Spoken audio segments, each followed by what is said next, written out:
Hello, chat. Hello, everybody. Can you guys hear me okay? All my mic stuff is turned on. Yes. Yes, we are all good. Hi, everybody. I'm gonna say hi to chat real quick. Masked Creature, hello. Evja Marenth, hello. Slyfox23, hello. Ento Requiem, hello. And to folks who are here and simply lurking, just here to vibe, hello to you guys as well. Happy Phoenix Wright Friday, everyone. It is time to begin the last case of the first game of Ace Attorney. Been a hot second since I've been here. Yeah, I was just trying to think like when the last time I saw your username was, and I'm like, wait a second, who are you? Like some old man. Who are you? I don't know who that is. You're not my wife. Anyway, it's Ace Attorney time. We're starting the last case of game one, the bonus case as it's sometimes called by me specifically. It was not part of the original game when it was first released, but when they ported it to the Game Boy Advance or 3DS, whichever one is the correct one, because I'm forgetting, they added a fifth case. And so that's the one that we're going to be starting today, and I'll warn you guys, this is going to be a long one. It's probably going to take at least 3 sessions to finish. And I say we get back into it. But what I'm going to do is I'm going to start from the beginning to kind of see, so we can see that opening cutscene again. We're out here getting some trial. We are! Hello, Discordant Noise. What the heck is up?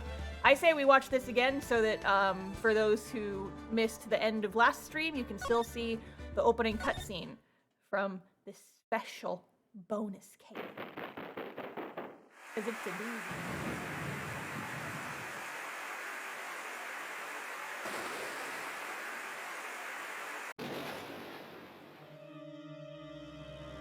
No, don't do it! Random silhouette. Oh, no, they did it! They cloned themselves. Ow.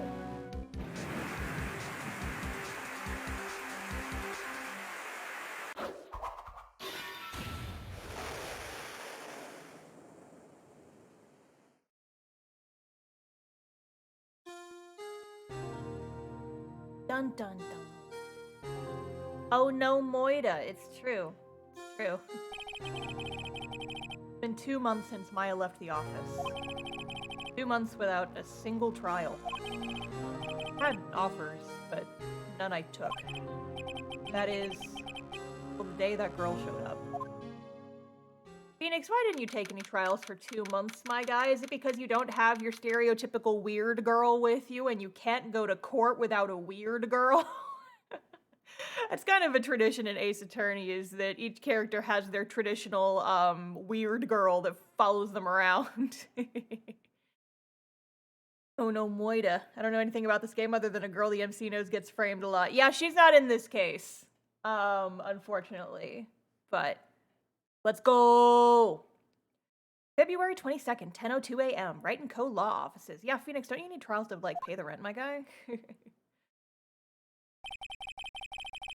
Why do I come here to the office every day? Not like I want to work. There you are, finally! Where have you been? Who the heck are you? You're not Maya. You're not my assistant. You are one of Starr's favorite characters, though. Hi, cutie cutie. Hylian9, thank you for the follow. Welcome to the Stream Squad. You've joined us just in time. We just started this case. My sister's trial is tomorrow. Who are you? Doesn't matter who I am. It only matters who you are. The famous defense attorney, Mia Fey. Yeah, no. Sorry. Oh, you're not Mia Fey, are you? I'm sorry, but Miss Mia Fey no longer, works here. So you are the coffee boy? I'm Phoenix Wright, a defense attorney. Right. Wait! You're the Phoenix Wright? The Phoenix Wright from the Edgeworth murder case? Yes, that's correct. It wasn't Edgeworth who was murdered, though. Been watching your great Ace Attorney VODs recently, so this is great timing. Oh, I hope you've been enjoying those. Thanks for watching. That's a relief, then. You're better than nobody. I'm sorry. I'm afraid I'm not taking cases right now. But you are Phoenix Wright, right? The undefeated defense attorney? Oh, look, I'm not accepting any new cases. I'm sorry, but you'll have to try elsewhere. Please, I'm out of time. But please, you have to help. It's my sister.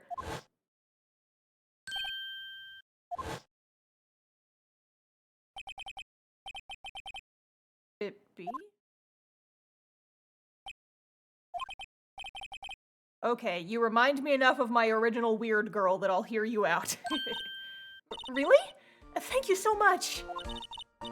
Maya's not dead. She just went home. My name's Emma. Emma Skye. I'm a scientific investigator.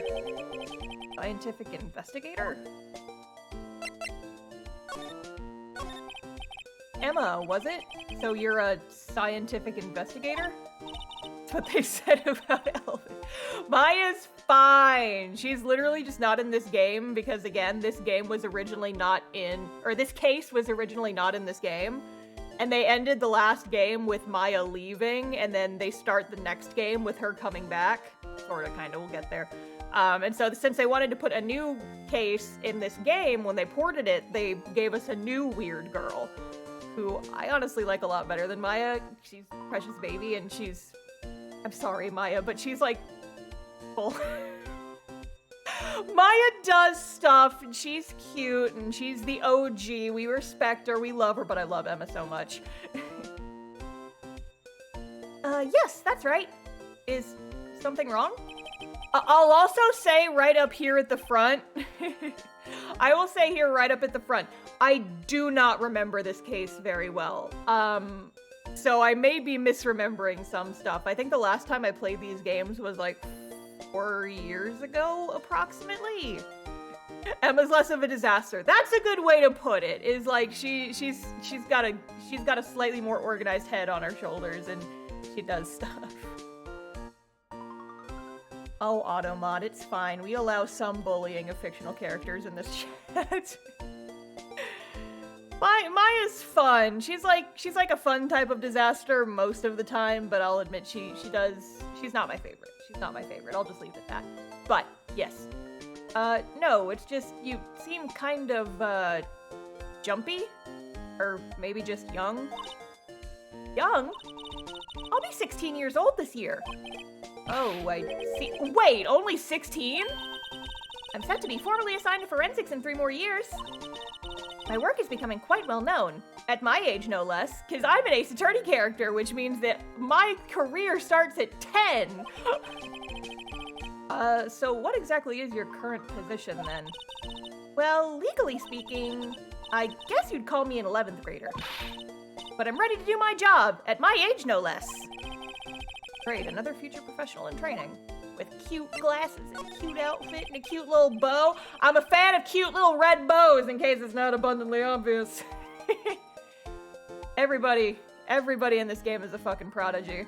We don't have child labor laws here. No, of course not. So, what's this about a case? You said the trial's tomorrow? My sister didn't do it. She wouldn't stab someone with a knife. She wouldn't. She wouldn't stoop so low as to use a knife. Use a laser, like a civilized human. So it's a murder case.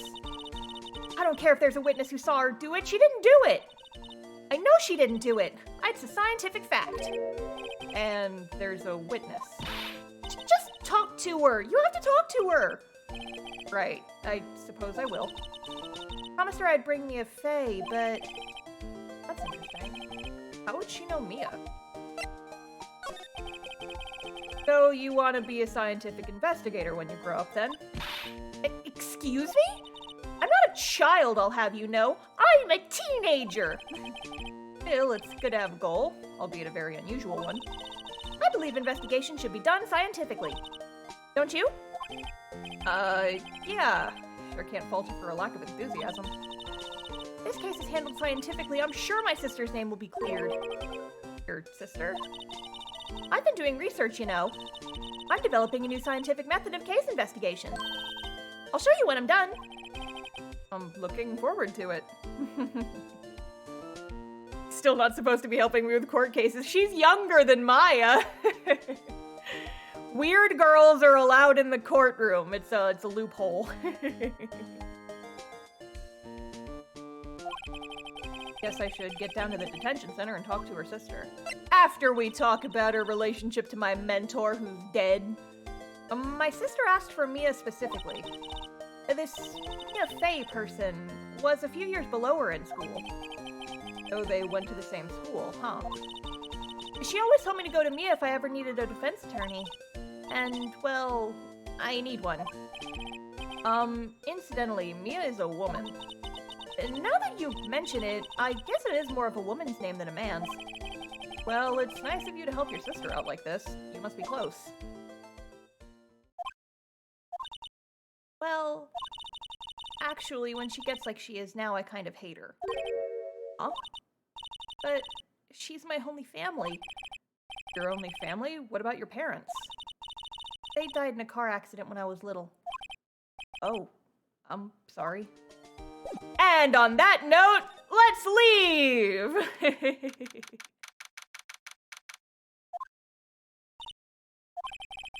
I wonder what's wrong with Emma. Got quiet all of a sudden as soon as we arrived. Bard, I thought I told you I didn't want visitors. Sorry, ma'am, it's just your sister. No excuses. Did you not want to raise this here, hmm? Understood, ma'am. What was that all about? Hi, Lana. Hi, Lana. Funny. I seem to remember specifically telling you not to come here. Perhaps my memory is failing? Look, I didn't want to come here either, okay? Your trial's tomorrow and you still don't have a defense attorney. I'll be the one in court tomorrow. This has nothing to do with you, Emma. Is that right, Mr. Wright? Hey, how do you know me? Yeah, mentioned you. I've heard quite a bit. I'm sorry. What is it exactly that you... My name is Lana. Lana Skye. I'm chief prosecutor for this district. You're a prosecutor? Dun dun dun. Sisters. One a lawyer. Could this be coincidence? Emma, Lana... I mean, they're just like... Mia and Maya. I'll finish that sentence for you, Phoenix. Is something wrong, Mr. Wright?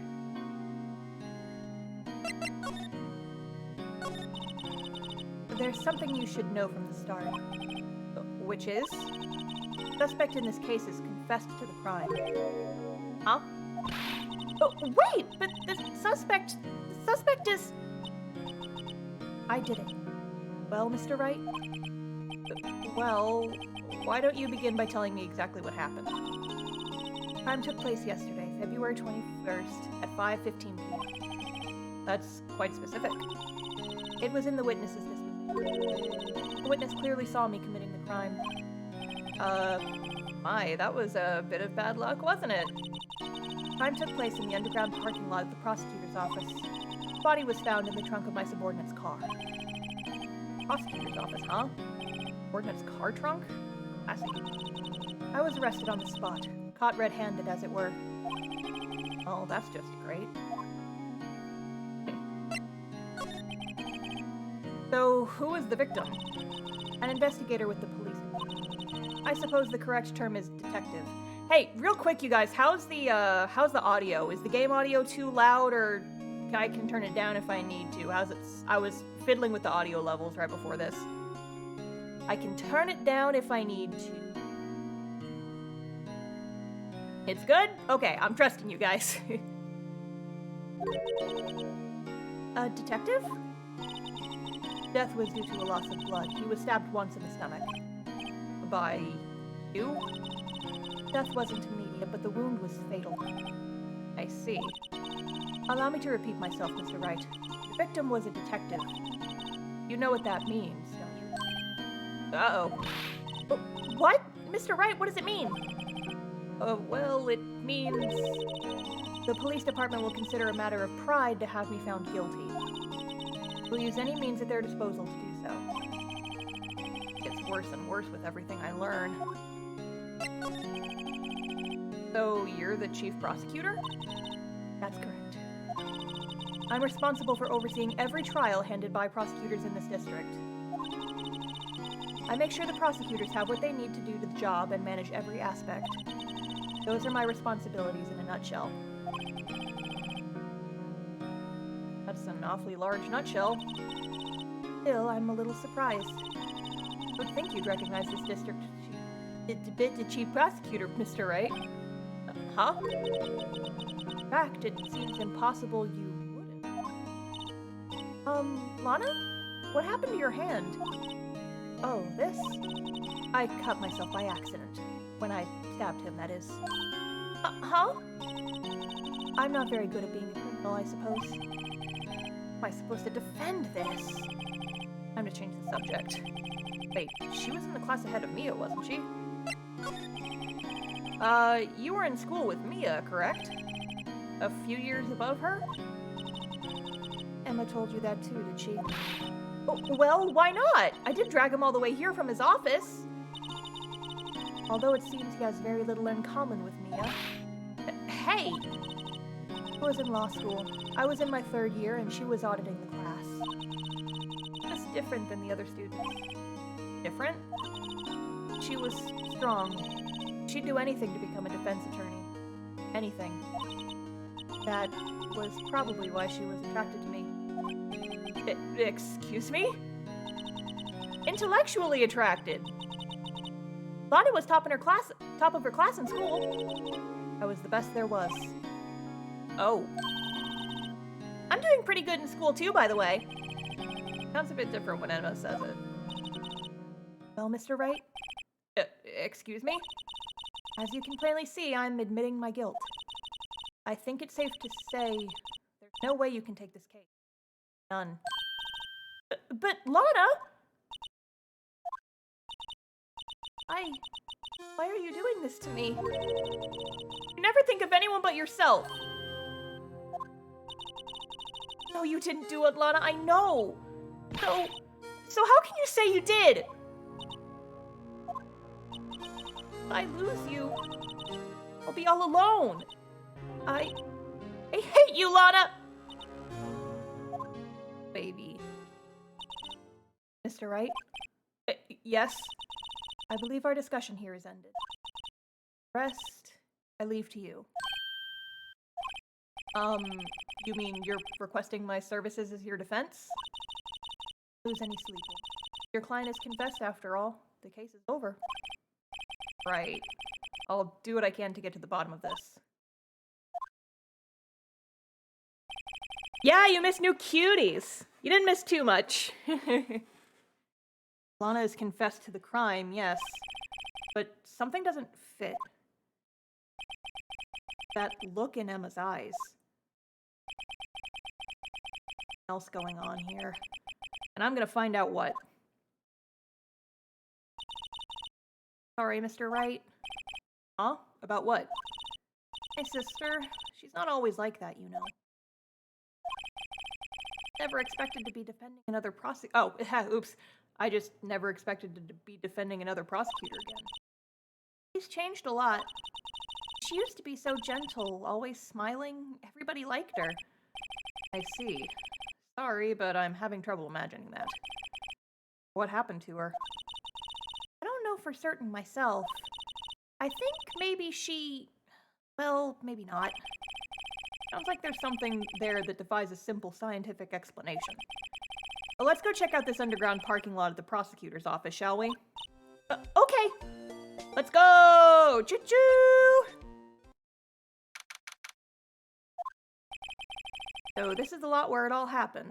The room where it happened. Looks like they're still investigating.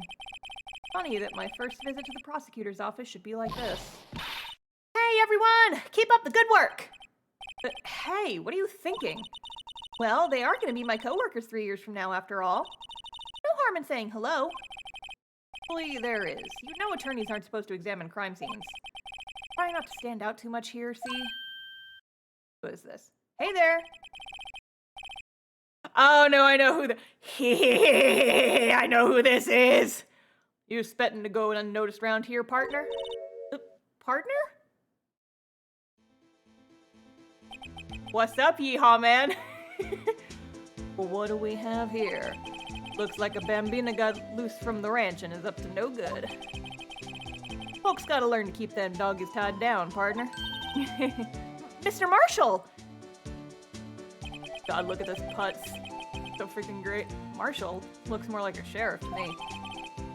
Looky here, Bambina, I know how you feel. But this is my gang's gold strike, see? Strike? God, I forgot how to do a Texas accent. I live in Texas. How did I forget how to do a southern accent? This is our claim, our territory, with a motherload of evidence. Yeehaw! Listen to that fucking music. So good. If you're fixing to mess with what's ours, you'll regret it, partner. You know what dreams the cacti out in the desert dream? Want to? What's this guy talking about? You head along home now. Happy trails, Bambina. How did you forget your own accent? I was trying to figure out a voice for him and he was talking so slow and I was just like, I was getting all my voices confused. Shut up! That was that, hombre a friend of yours? Kinda, sort of, yeah. He's a detective. Thinks he's a sheriff from the Wild West, it seems.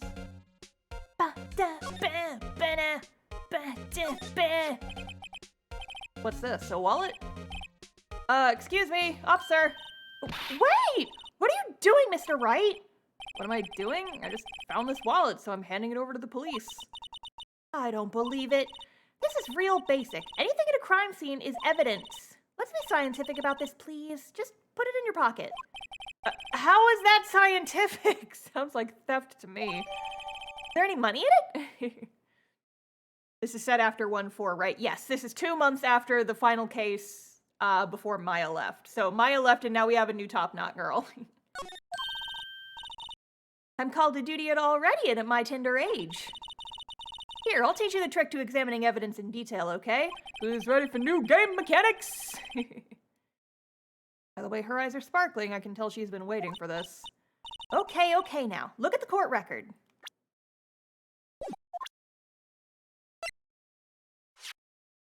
Now we can examine shit in 3D!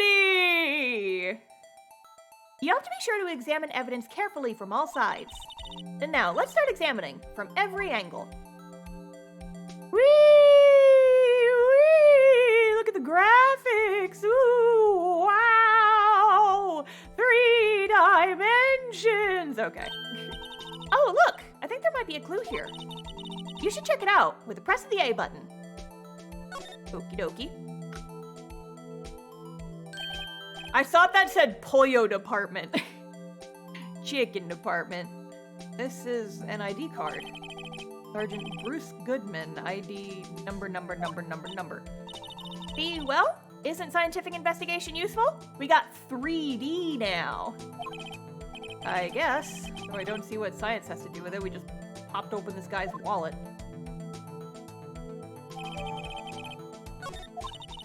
Let's be sure to examine every piece of evidence we find. Guess I've got to be on my toes from now on. See, we're already familiar with this because we played Great Ace Attorney, which is like the newest game, really, so it has better graphics. But this was the first time they ever had 3D evidence you could examine. It's very high-tech. Name and ID number are written here. Sergeant Bruce Goodman, ID... I wonder why they only use numbers for IDs. What else would they use? Letters, silly! They're the reason we have a written language in the first place. True. Sergeant Bruce Goodman, ID Yabba Dabba.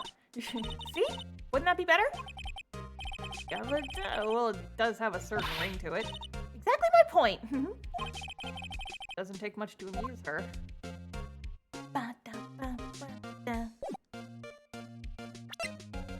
Alrighty. Oh wait, hang on. Can I look at my badge? Oh yeah! Yeah! 3 dimensions. Wow. This is what the back of the badge looks like. And I always thought it had a safety pin. Each badge has a number carved into it. That way you can tell which attorney it belongs to. You mean you couldn't lend your badge to anyone? No, I'd be found out right away. Well, that's no fun. Apparently this is like an actual thing in Japan, like lawyers actually have these. I always thought it was just an Ace Attorney thing, but nope. Nope, it's an actual thing.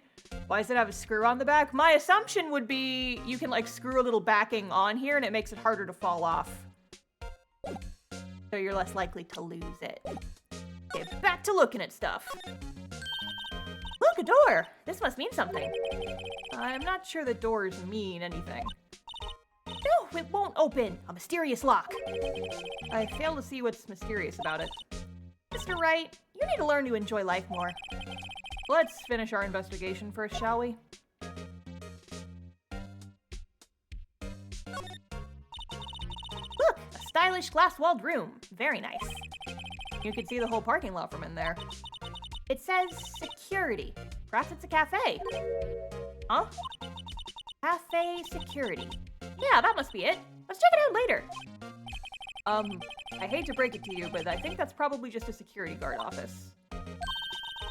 You know, I scored a 97 on my science test the other day. Too bad they don't have a test for common sense. Oh boy, you guys. You know what time it is? You know what time it is? Aha! A ladder. That's a step ladder. What's the difference? In scientific terms, please. Scientific, huh? Look at the basic nature of things, Mr. Wright. It all seems so horribly familiar somehow. Not a ladder, it's my step ladder. Ladder was my father. Here, a phone. Let's see if it works. Hey, don't touch stuff we don't need to be touching. I can't hear anything. My ears! No, my ears! Maybe it's due to the barometric pressure. What's she babbling about? Hey, what did you just say? Hi, Alia! What's up? See, you can hear just fine. The phone's broken. Perhaps important? This wall is in our way. Not a faucet for water. Wait, I know! This wall is merely a facade hiding the truth. This is no wall, but a water tank. Hell to say how it makes a difference either way. Crying at Genshin. Alia! I get back at it again with the Genshins. Whose garish red car is that? I wonder. It's not mine. Does kind of look like my car though, although mine's a hatchback. Got a little Honda. Vroom, vroom. Well, no time to waste. Let's get hunting for clues. I wonder what this is. Well, partner, looks like you got no intention of going home quietly. Oh, you're still here? A sheriff. Like I said before, this here's our claim. You had best be moseying along, unless you're fixing to bite the bullet. Yeah, scary. Could you just tell us one thing? Who owns that car? Well, little Philly's got a good nose on her. You want to know who rides that red Mustang with the body in her saddle, huh? Please? No problem, partner. Got time for vittles anyway. Get yourself to the saloon up on the 12th floor of the prospector's office. Might just find you a cerveza you like. Prospector's office? What does this guy think he is? And when, for that matter? Note to self. Look up Vittles Saloon Cerveza. Maybe we should check out room 1202, the High Prosecutor's office. In any case, stay away from the car. You can look around here all you like, just keep your paws off our claim. Hey, great.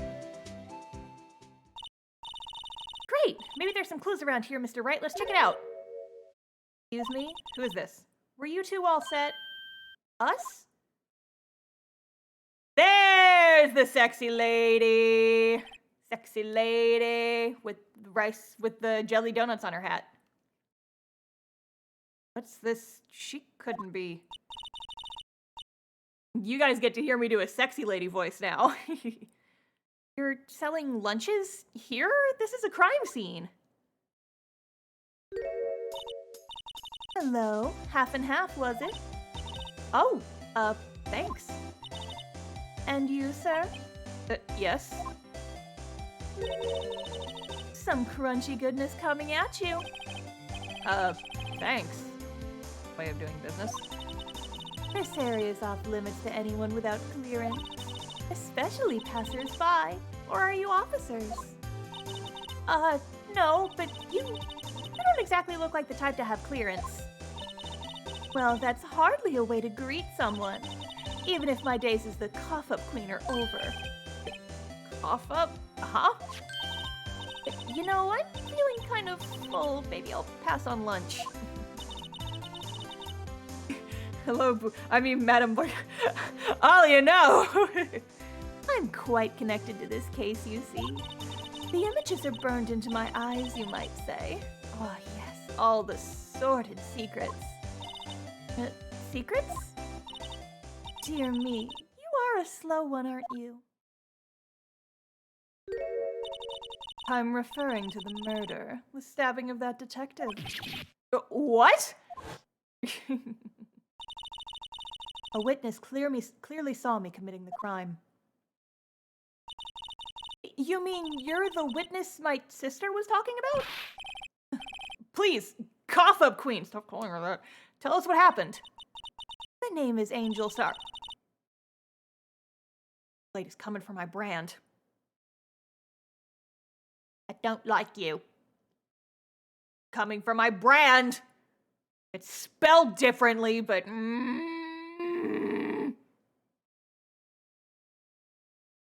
You guys like me better than the sexy lady, right? You guys like me better than the sexy lady, right? Listen, I know she's got booba and the kind of sort of yandere vibes, but like, I'm cool too, right? Right? Well, yeah, yay! Fuck you, boob lady. My audience likes me better. Anyway. Or before you know it, I'll have you whimpering at my heels. Oh, ma'am. Yes, ma'am. She means it. Phoenix, don't be such a bottom. God. Sheesh. Somehow, Alia! No! Damn it, I'll step on you too! You want me to step on you, chat? Am I going into like traditional VTuber activities? Oy, forget, whatever. Somehow, I knew. Yesterday was a day of destiny. I knew something was going to happen. Just like I know that the daily special on Friday every week is salmon. Oh man, I do love a salmon rice ball though. Destiny was yesterday special for some reason? Yeah, a guy fucking died and I saw it. Keep up. You're a defense attorney, right? You should know that. You should know the foul misdeeds of the evil ones who haunt this den of inequity. The evil ones? Prosecutors. They have no qualms at all about blackening the name of innocent. Sneepy Beepy, thank you for the follow. Welcome to the stream squad. Your username is fantastic. Phoenix Simp Bottom Right. Oh no! And yesterday they paid homage to the most evil one of all. They gave an award for King of Prosecutors. What a farce. So she's saying there was some sort of prosecutors convention yesterday? I was almost compelled to lace their lunches with something foul. Do you have a personal grievance against prosecutors or something? Or is there some kind of scientific evidence to this, evil? Young miss, balk me at your own risk. You'll soon find out why they call me the cuff-up queen. Ew! Yeah, same. The most heinous of all the evil ones, the one they awarded yesterday. It was in his car they found the body. Proof that he devours the evilest lunches of all. Really? Really what? I'm totally confused. One thing's clear, this lunch lady has a thing against prosecutors. So, what exactly— oh, got so used to doing the sexy lady voice. So, what exactly was it you witnessed, Miss Starr? It was a fascinating spectacle, to be sure. I now feel I know what they say when they talk about a woman's wrath. See Lana Skye wield that knife so. Her knife flashed in anger, bringing him to a sad end. It was truly a sight to see. You mean you saw the very moment of the crime? Yeah, we've established this already. She's the witness. The sound of his silvery ties to this world being cruelly cut still rings in my ears. And the rhythmic beat of Lana Skye's knife. Wait a second, you know Lana Skye? Of course. Quite a feat, becoming chief prosecutor. How many lunchboxes of sin did she pack to make that journey, I wonder? She always travels light. Now, why would this pretty lunch lady know the chief prosecutor's name? Could we ask you a bit about yourself, Miss Starr? I come here every day to sell lunches. I import only the freshest and the best from the Far East. For some reason, the box lunches are a hit here. But why not make the lunches here rather than import them? Did you say something? No. Only true connoisseurs can understand. The kind you can only tell someone who is tied to General So's trilobite lunch set. Never mind, you win. She has so many different, like, sprites for all the different types of lunchboxes she has. It's kind of funny. I don't even want to appreciate part of a trilobite's flavor. Anyway, I come here every day to sell lunches. My boyfriend works in the security room here at the prosecutor's office. Your boyfriend? See the security room over there? The glass-walled booth? I sell my lunches, and since I'm here anyway, I drop in to see him. You're here anyway. I guess selling lunches is more important than romance. Yeah, that's where the game budget went, totally.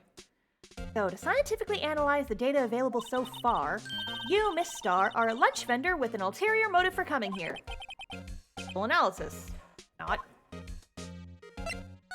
Phoenix, be nice to your new weird girl. Did you have a bad experience with the prosecutor, Miss Starr? I sense some hostility. Hostility? Perhaps. Prosecutors are all alike, and the bigger they get, the worse they smell. Kind of like a 10-day-old clams in the chowder.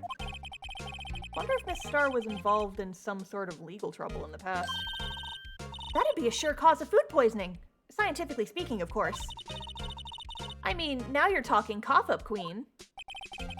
I thought she was just a lunch vendor, but now I'm not so sure. Interesting. About this card. Lunchland vendors only accept cash, no cards. Especially not a card belonging to someone else. No, this isn't a credit card, it's an ID card. It belongs to a detective. And you're showing this to me, the lunch lady, why? That's like showing a fine honeyed ham to a detective. I always feel like I'm being mocked. Alright, anyway, I'm done talking to you. Go upstairs. The High Prosecutor's office. I wonder who this office belongs to. I wonder whose office this is. The fucking flowers in the back have a little cravat, you guys.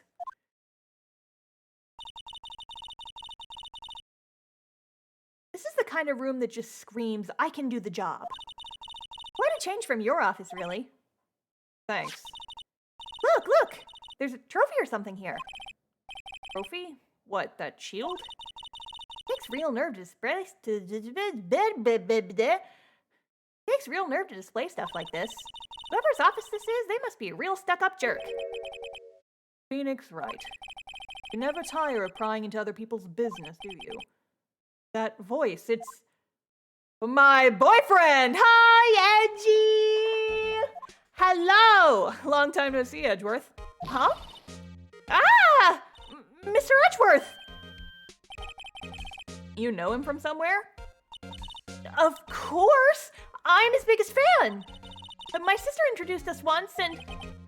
Right. Her sister is the chief prosecutor, after all. Well, what brings you here?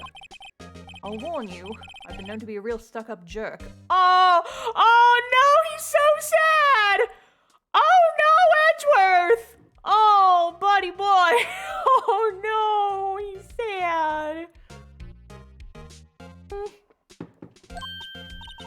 No, did I, no! I was just, Mr. Right here. Hey, don't blame me. More like Miles Edgeworth. Oh no. We're just here to investigate a murder case. Murder?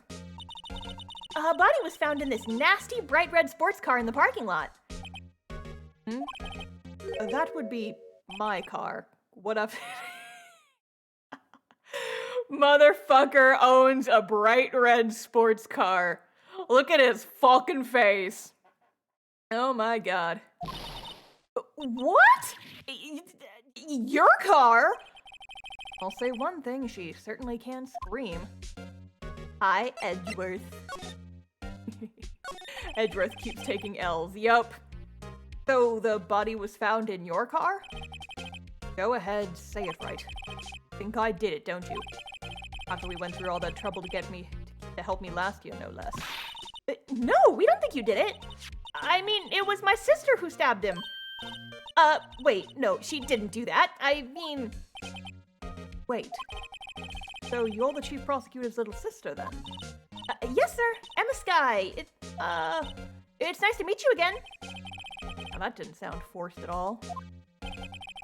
Aw, now I remember. You've grown. I'll admit it was a surprise for me, too. To think that my own car would become the scene of a murder. More surprising still, being forced to prove my superior's guilt. I can understand. Wait, what did you say? Lana Skye is the chief prosecutor, the top prosecutor in the district. Can't prosecute herself, so I'll be the prosecutor at the trial tomorrow. You? Mr. Edgeworth? Dun dun dun. To be honest, it's a bit of a miracle I'm still here at all. What do you mean? First, you've heard the rumors about me, haven't you? Miles Edgeworth. We have to recap, in case you forgot what happened last time. Hard to remember a time when there weren't rumors about this guy. Forging evidence, arranging false testimony, illegal searches, you name it. Thanks to you, my innocence was established in the trial at the end of last year. However, there are some who say I'm the one responsible for the current incident. What? That's crazy! Previously on twitch.com/TheStarfishface. Yeah. Oh, hey, this feels like a good time to mention offhandedly that your girl made a new YouTube channel specifically for stream VODs. So there's a link to it in there. So I have my main channel now, but I also have a gaming archive channel that I'm going to be used just for streams. So if you want to see my VODs, that's where they're going to be posted from now on. So, subscribe. Link. Some people need very little excuse to think of ill of others. Fact of life, impossible to stop. I subscribe to it. Thank you! But... they've even go so far as to present me with toys like this. I think it's funny. Toys? That bronze shield? There's gotta be a story behind that one. YouTube channel for VODs? Yeah! Cause I was just posting it on my main channel. But so my thing is that I wanna make my main channel more focused on like actual high effort content. And my streams are so long and I stream so frequently that like just the VODs were cluttering up my main channel. And so I decided I was gonna move the full stream VODs to another channel all by themselves so that people can have access to those if they want them.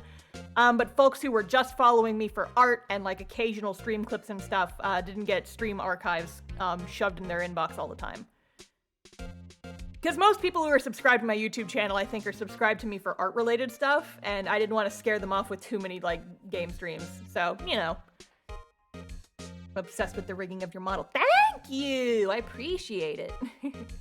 I definitely was not subscriber number 7 a couple days ago. Get on my level, chat. Well, I did just make that channel last night, so if you subscribed a few days ago, then you're ahead of everybody, Ron. Found your Breath of the Wild meltdown and had myself a laugh. Oh, I'm glad that you find joy in my suffering. Anyway. Chief Prosecutor Lana Skye. Yes, we worked together on a case 2 years ago. My first big case. I watched it live. Again, I'm glad you find my suffering to be good content. Suffering is premium content. Stop it! Guys, you're being mean to me. Not into it. Edgy having to fight his mentor? Yes, an Ace Attorney staple, indeed.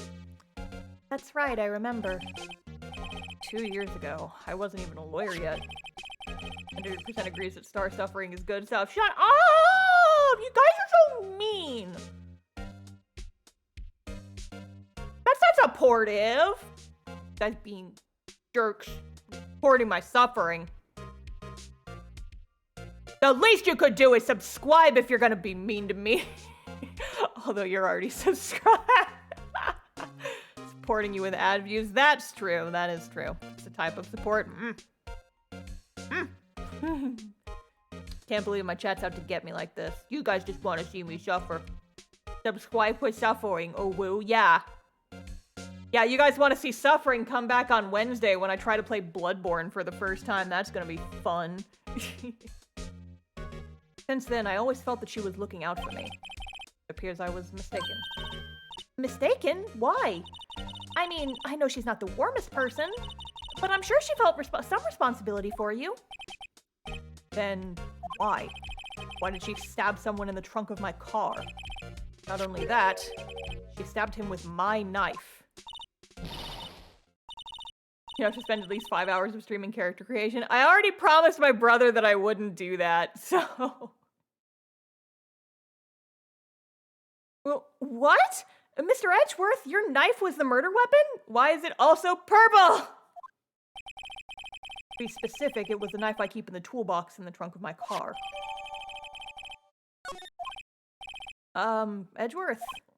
What? Are you sure you didn't do it? Yeah, Phoenix, you deserve that look. Come on, can you take a joke? Gonna be posting highlights to the main channel? Yes, I'll still be posting stream highlights to my main channel, TheStarfishface YouTube. The VODs channel is specifically for, like, full stream videos. So, highlights will still be posted on the main channel. VODs have their own channel now. You have a strange sense of humor, Mr. Wright. Do you want to look at some stuff? Say, Edgeworth, I was wondering about this. Mr. Wright? Huh? What? Sure you should be showing that to Mr. Edgeworth? Oh, he'll take it for sure, won't he? Wish I could be on the same side as Mr. Edgeworth. And my sister would be found guilty. If he sighs any deeper, I'm gonna start getting depressed. So hey, about that knife, bud? Against my policy to discuss evidence with the defense. Ah, come on, but we're friends, right? We're friends, right? Are we, Edgeworth? I did save your life that one time. Maybe you owe us a little bit, you know? Especially with you. Don't be like that, Edgeworth. Come on. Doesn't like you much, does he, Mr. Wright? Nah, he loves me. He's just a tsundere. Nah, with Edgeworth, it's never personal. It's all about winning tomorrow. My buddy, my pal, my sweet cheese, my rotten soldier, my good time boy. Ah, wait, no, not that. Let me look at this knife. Yaha! Not a lot of blood on it for a murder weapon. Must be the victim's blood, right? Either that or Edgeworth cut himself peeling an apple. What's Edgeworth doing with a knife like this anyway? Hey, maybe he spends his weekends roughing it in the wild. Edgeworth in the wild? I think my fruit peeling theory is more likely. Are you kidding? I always pictured him as an outdoorsman. Oh, there's a scary thought. Edgeworth, like, hiking. He's got, like, that little... He's in, like, full REI gear. And, he's got, like, a little sun hat. And a little, like, just the sunscreen on just his nose. And he's just out there hiking. Is there anything else to examine on this? I don't think so.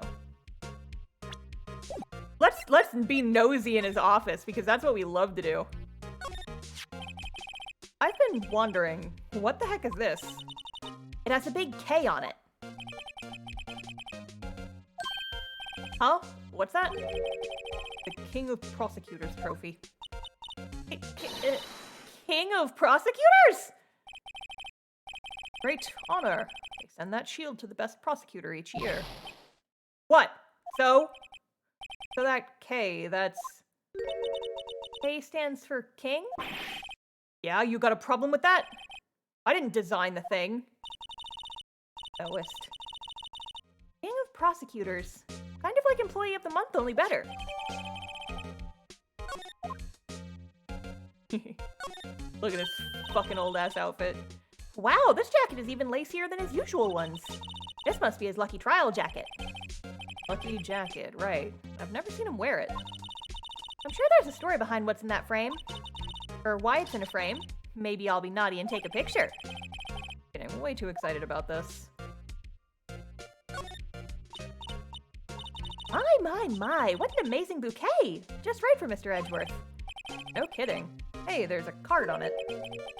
Back from the dead, Wendy. I've heard that name somewhere before. Beside it, a giant steel samurai. Oh, how I want one.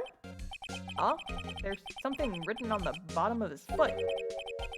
Between a rock and a hard place, Wendy. Is she Mr. Edgeworth's fiance? No, she's somebody. I don't think so. Old bags fucking of Edgeworth fangirl. Oh boy. Work desk. It's quite tidy as one might expect. What a nice desk! Easy to use and easy on the eyes. Polished so well I can see my own reflection. Strange. Why did I just picture Detective Gumshoe? Maybe I'll take that name plaque as a souvenir. Don't. He'll sue you. I'm imagining Edgeworth is just standing right here. So we gotta look at the gay chessboard, right? Hey, a chessboard! I'm not too up on my chess, but it looks like blue's in a bit of a tight spot. Red knights have surrounded the blue pawn. Huh? Those horses are mounted knights. Their swords have really sharp edges. Check out that poor pawn. His head's kind of spiky. Kinda reminds me of you. Mr. Edgeworth must be an avid chess player. What's wrong, Mr. Wright? Is surrounding a pawn with spiky hair. Nah, it's nothing. Edgeworth, are you obsessed with me? Aww. That's gay. Ooh, cute. What a pretty tea set. I go more for the instant tea bags myself. Amazing. The drawer below is filled with packets of tea leaves. There is no drawer. I am looking at the space beneath the tea set. There is no drawer. Oh no! We've discovered a critical plot hole. They're all sorted by place of origin and flavor. Look at this royal blend. What an exquisitely splendid concoction.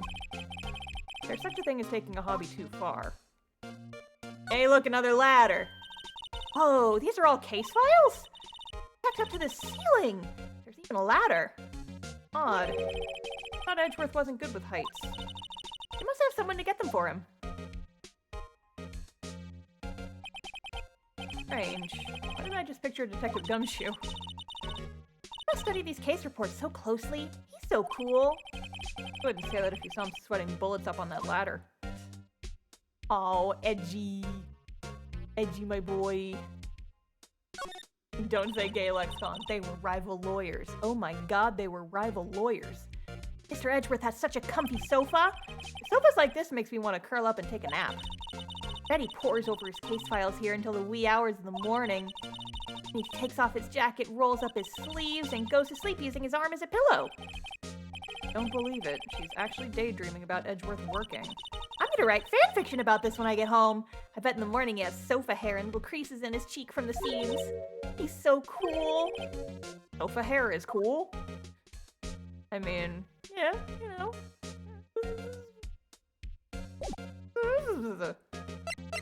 Okay, Edgeworth, I think we're done talking to you unless I can show you this.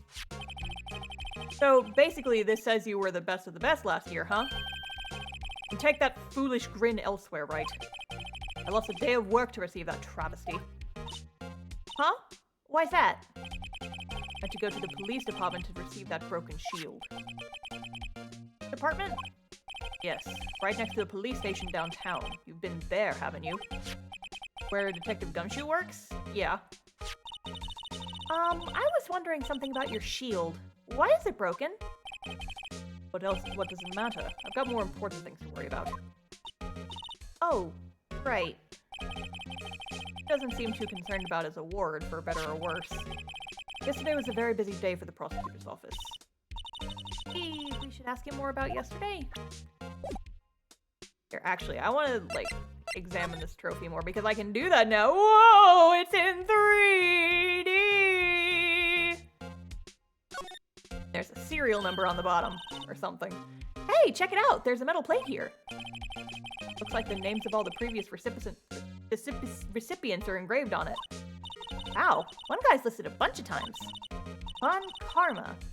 Guess he must be a foreigner? Yeah, that's probably it.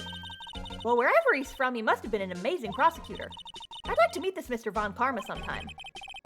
He says it. His name does have kind of a ring to it. Sounds like the bells of hell. Can I not examine the brokeny bits? Ow. Ow. But I want to look at it.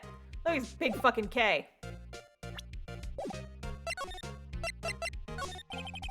Could you tell me more about yesterday, the day of the murder? Yesterday was the annual cleaning day at the prosecutor's office. Cleaning day? Working with the police department, we sort and file all evidence for solved cases. We call it evidence transferal. Wiping your hands of old cases, in other words. Oh, and another thing. The ceremony was held at the police department. There's an annual review and rewards for outstanding police officers and prosecutors. And that's when you got that shield? I was at the police department yesterday afternoon. I got back here at 5:12. That's very precise. People like myself and Mr. Edgeworth pride ourselves on our precision, Mr. Wright. No, I place little faith in my memory. The only thing I trust is solid evidence. Parking stub. This is the parking stub from the underground lot. Murder took place around 5:15. So the murder happened right after you got back. What, right? I'd appreciate it if you'd direct that suspicious glare elsewhere. Oh, I forgot about you. I forgot about you. I'm gonna need water if I'm gonna do this fucking voice.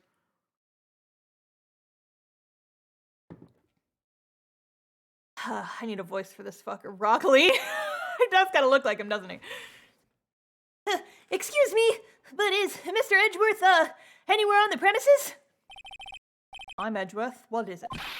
I'm here, sir. At the request of the chief, sir. I've got your report, sir. Report? What? Did you find new evidence in the case against Chief Prosecutor Skye? I don't like the way this conversation is going at all. Skye, sir? No, sir. No name of that kind, sir. Not in this report, sir. I think I just heard Edgeworth's lid blow. Mr. Edgeworth's lid isn't on very tight, is it? I made a clear request to the police department, did I not? I need to focus on the trial tomorrow, so don't bring me anything unrelated. But sir! I'm just following orders, sir! They told me to bring this to you. I wasn't aware of the particulars of your arrangement with us, sir. Give me your name. Yes, sir. Meekins, sir. Officer Meekins. Right, Officer Meekins, take your report and leave. And good luck with that raise next month. Sir, I didn't know. Poor guy, looks like he was absent on the day they gave out brains and good luck. Phoenix, that's not very nice. Right. Yes, sir? Okay, caught me off guard. As you can see, I'm busy. You may leave now. Let's do what he says, right? Mr. Wright, oops. Victim was a detective from the same department as that patrolman just now. Go down to the police department. You can ask more there. Thanks. Finally calmed down at least. Okay, bye, Angstworth. We're leaving. What's up, sexy lady? Goodbye.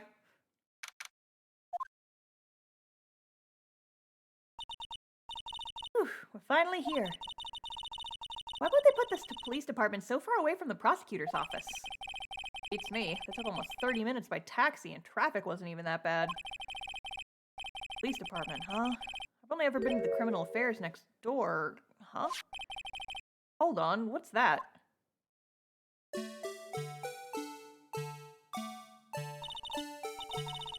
Disturbing! Why does it undulate like that? Oh, wait, I know. This is the Blue Badger. They're trying to make him the police mascot. Wow, Mr. Wright, you sure know a lot about the police. Still, he does seem familiar somehow. Forget the Blue Badger. Who's that next to him? Someone appears to be dancing with the Blue Badger. Oh, this is a nightmare. We're hallucinating. No, it's the Blue Badger! He's a friend! Do his friendly music. Listen to it.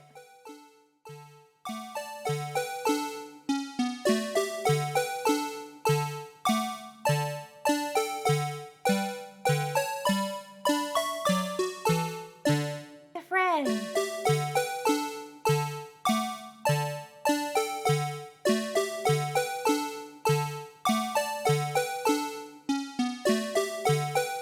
My new sleep paralysis demon? No! He's the Blue Badger! He's a friend! Look at him! Anyway, okay, sure, whatever. Uh-oh, he noticed me. Sure is running over here fast. Oh boy, Joyzy accent. Hey, pal, what are you doing here? That's my line, Detective Gumshoe. Specifically, why were you dancing over there? What? Well, at least he doesn't seem to be busy. This is our chance to get information. Hey, I'll have you know I'm a very busy man, pal. Hi, Gumshoe.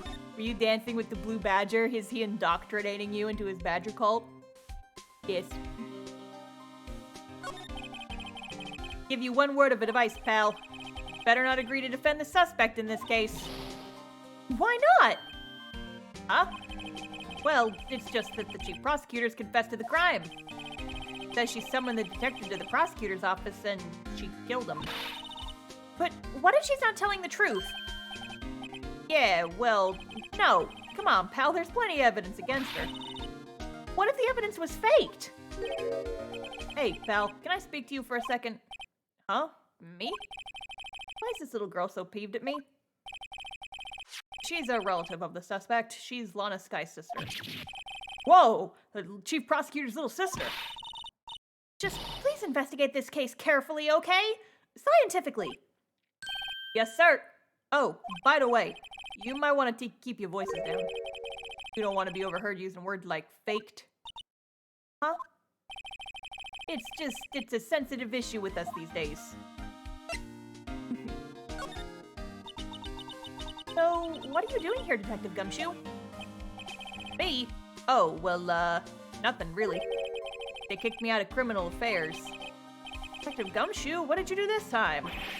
What do you mean this time? Then what happened? No, things are busy right now. I mean, with my sister's case and all.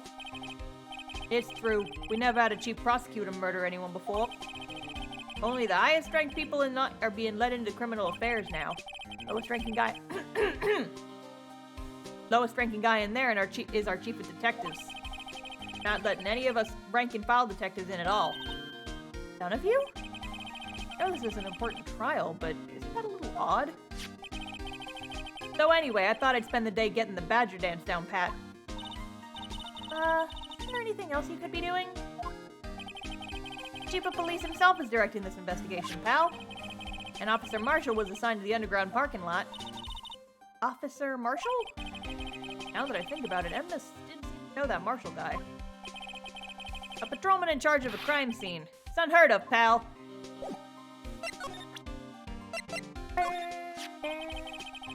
Found this in Mr. Edgeworth's car, stabbed him with Mr. Edgeworth's knife. What would drive Chief Prosecutor Skye to do such a thing? Wait, I didn't mean... I mean, sure, of course someone else really did it. Someone who must have a grudge against Mr. Edgeworth. The car and the knife do seem a little too well organized to be a coincidence. Edgeworth? What happened? Find a little more about what's going on with Edgeworth. Talk to him about that? Guess not. What about this? You know anything about this? Hey, that's it! That's the King of Prosecutors Award that Mr. Edgeworth got yesterday.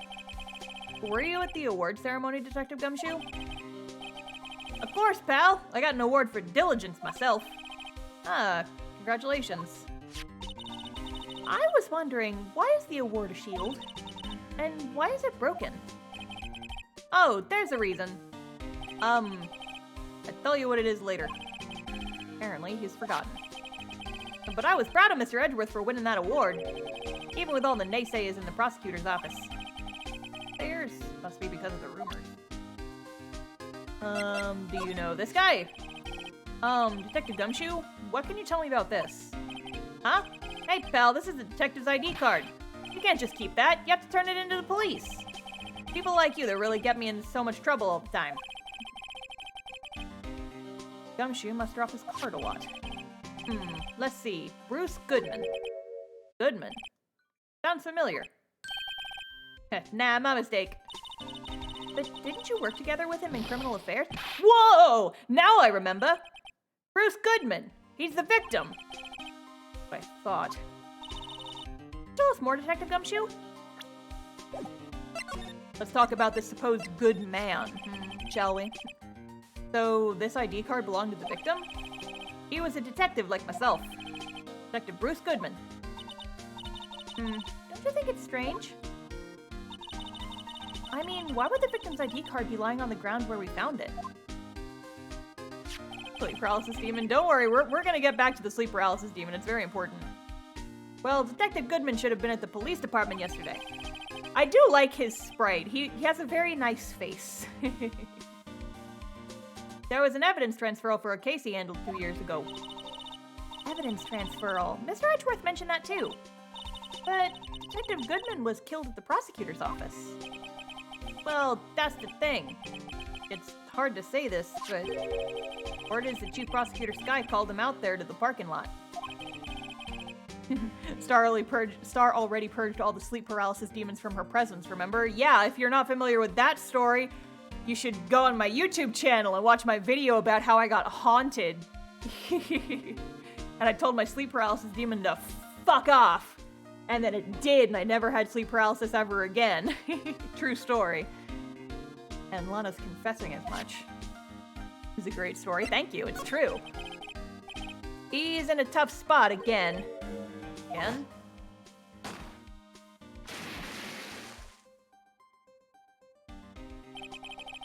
Well, it all started with the murder of that defense attorney, Hammond. But Mr. Edgeworth was found innocent. Listen, pal, there have always been rumors about Mr. Edgeworth. Forging evidence, making deals with witnesses. Nothing outright, but there were always whispered rumors. Ever since he was accused of Moida, no one's whispering. They're practically shouting. But there's no evidence against him. Well, Mr. Edgeworth has always had unusually strong ties to the department higher-ups. It's only natural that people would be suspicious. I had no idea he was under the gun. Anyway, this latest case has started a new rumor. People say the only reason he took this case is because he's aiming for the chief prosecutor position himself. But what? But I know the truth, pal. Nobody wants to be the one who has to prosecute the chief prosecutor. Mr. Edgeworth is biting the bullet on this one. He's doing this for all of us.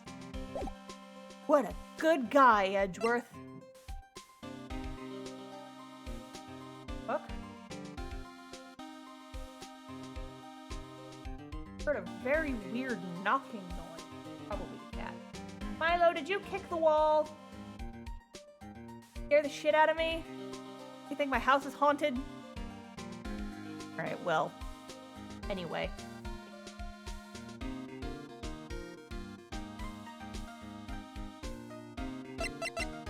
Even no, it's not! What the fuck was the name? Jack something. Jack Douglas! Fuck you, Jack Douglas! That's a bit from my Phasmophobia stream from Wednesday. You can also find on my YouTube channel. I made a highlight out of it because I thought it was very funny. Anyway, just look at this fucking badger. I was wondering about that. What? The Dancing Blue Badger? It's my masterpiece.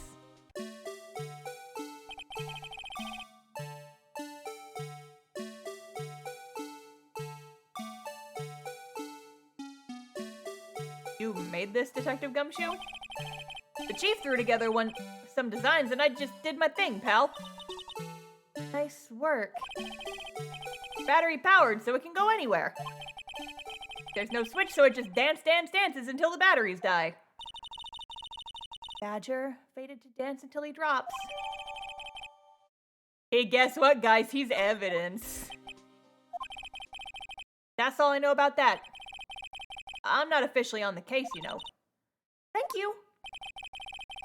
Why aren't you handling the case, Detective Gumshoe? We met the guy who is. What was his name? The guy in the parking lot? That'd be Officer Marshall. He was appointed directly by the chief of police. Officer Marshall. Is he some kind of Wild West sheriff or something? No, Jake Marshall's just a regular officer. From West LA. Moment, I wasn't sure. Look, pal, let me try to make things a little easier for you. Show them this and they'll let you examine the crime scene. Maybe. Let's say crossed off. Surprised if this gets us anywhere. He's a weeaboo for Texas. He's a Texaboo. Just ask like you're supposed to be there and nobody will look at you twice, pal. What did that have written on it? Hey, look here. It looks like something's been crossed out. Maybe it was a letter or something to Detective Gumshoe. Let's see. Annual bonus, $20. I think a couple zeros are missing. Oh, that sounds about right. That detective's case. Oh, bud, get a new job. Jeez Louise. Maybe I should rethink my career as an investigator. I kind of feel bad for Gumshoe. He's such the butt of the joke in these games, but like, ugh, get a better job, bud. Listen, I love you, but damn.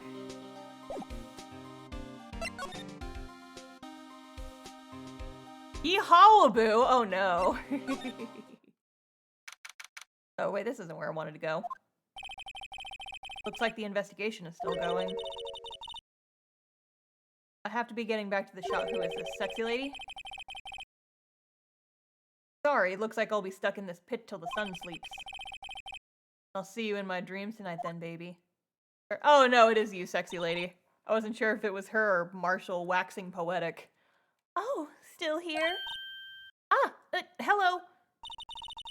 Why the surprised looks? Didn't I mention? I've got a boyfriend in criminal affairs, too. What happened to the security guard? Hey, what's wrong, Bambina? Looking like a doggy that's lost his herd. Hey, Marshall. Strange guy to put in charge of a crime scene. You the one I'm supposed to give this to? Yeah. Would you mind reading this for me? What's this? I warn you, fan letters go right in the spittoon. It's a letter of introduction from Detective Gumshoe. May we investigate? Gumshoe. Ah, that old cow dog. Holding a birthday party or something? Huh? Look, where it should say letter of introduction, it says invitation. Ah, I think he just miswrote it. Wait, why am I getting all defensive here? Hey, no worries. This proves it's from Detective Gumshoe better than a blood test. Guess I'd better let you in then. Thank you, Officer Marshall. Oh, that's right. He's a patrolman, not a detective. Reminds me. Hey, wait a sec. Isn't a crime scene supposed to be handled by a detective for hire? Well, folks, clues are calling. Welcome to our gold strike. Be like the settler. Strike out for the lands unknown. Manifest destiny. Let's have a hootenanny. He's just saying words. Note to self, police investigations are like settling land. Well, Mr. Wright, what do you say? I won't be needing this anymore. Aw, bye gumshoe letter. Cosplaying a colonizer? Yeah, kinda. Officer Marshall, could you tell us more about the victim? Our chili is the best, remember the Alamo. He's inviting us to a honky-tonk. Jeez. Good men always die young. Remember that, partner. Could you be a little more specific? Bruce Goodman. He was a detective, right? Well, well, aren't you a feisty doggy there now? Detective Goodman was stabbed here at 5:15. Smiling Madonna told me the tale. I think he means the witness, Miss Angel Starr. Is the Alamo that building by the rainforest? Ollie, I took you to the Alamo. We went there. Nerd. One stab to the chest. Fine piece of work. This here's the autopsy report. One knife wound died within an hour and a half of 4 p.m. Was my sister involved with the victim in any way? Oh no, she's forgotten the Alamo! Oh no! Funny you should mention that, Bambina. Chief Prosecutor Skye and Detective Goodman had nothing in common at all. Nothing in common? They apparently worked together on a case a few years back. So there's no motive. Goodman wasn't a particularly gifted detective. That's one reason why I didn't do much work with the chief prosecutor. But my sister called the victim here on the day of the murder, right? Here to this parking lot? So it seems, like calling an unarmed man to a shootout at high noon. I don't mean any offense, but Officer Marshall, you're a patrolman, right? Not a detective. Calling me out? They shoot you for that in Texas. It's true, they do. Huh? I was one of them fancy-shoed detectives till 2 years ago, to tell you the truth. Oh, really? Now he tells me. But you're a patrolman now, so how can you be in charge of a crime scene? Nothing gets by you, does it, Bambina? So, why are you in charge? Oh, no reason. We're just short on hands right now. I'm keeping an eye out in here in the meantime. That's odd, though. Detective Gumshoe was saying he had nothing to do. Nothing important, at least. He is nothing but a sad old cowdog that can't find his tail. Maybe it's because he runs with that Edgeworth, huh? Edgeworth? That cowdog's been kicked out of his cattle run by order of the chief of police. Just, he don't realize it yet. Detective Gumshoe kicked out of the investigation? Aw, bud. Let's look at, this. Name of deceased, Bruce Goodman, 36, male. Date and time of death, February 21st between 4 p.m. and 5:30 p.m. That's gonna be important. Cause of death, loss of blood from chest wound. Assessment, wound was caused by a 4.5-inch knife. A single stab wound was found. Wanna see this? All right, compadre, count 3. Huh? Gotta do that if you're gonna draw evidence on someone. That's what we do in Texas. It's true, that is what we do. But remind me to never visit Texas. No, Phoenix, it's great here. It's hot. And... yeah.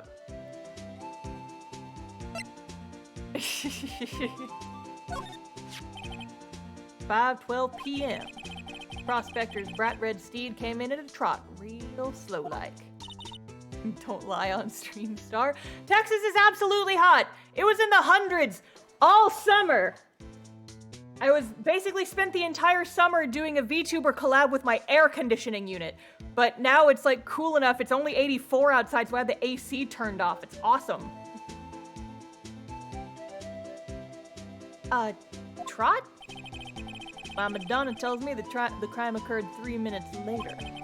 So it seems the chief prospector was lying in wait.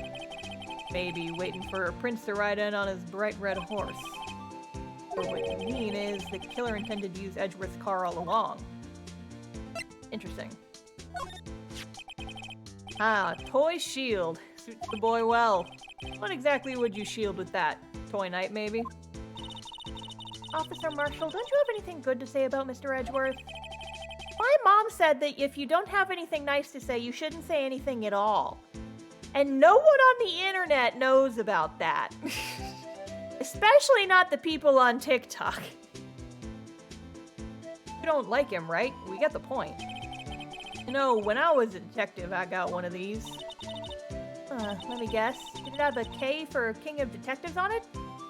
Or did it have a D for Big Dickhead? Hey, they could use the same shield over and over. Note to self, prosecutor's office in criminal affairs are surprisingly cheap. Hey, you know it. They've gotten cheaper with every passing year, I tell ya. Okay, we've already got it. He doesn't have anything to say about it, fine. What's that? Some sort of police passport? This is Detective Goodman's ID card. Strangely enough, we found it a good distance away from the crime scene. Good distance in this rat hole? If you want a distance, get yourself to Texas. He is right, though. From where I am in Texas, you can drive for 4 hours in any direction and still be in the same state. Unless you drive directly into the ocean. Texas. This is a tiny little crime scene in a tiny little town with tiny little evidence. You know, I wonder where he was from in the original game. I'm actually kind of curious about this now. Where is Jake Marshall from in the original game? Hang on, I kind of want to find this out, because originally it takes place in Japan, and now I'm very curious what part of Japan has the yeehaw cowboy aesthetic. I'm very curious. I'm gonna look this up now.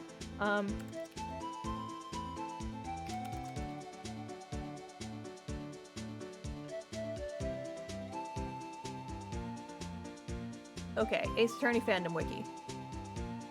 Give me trivia.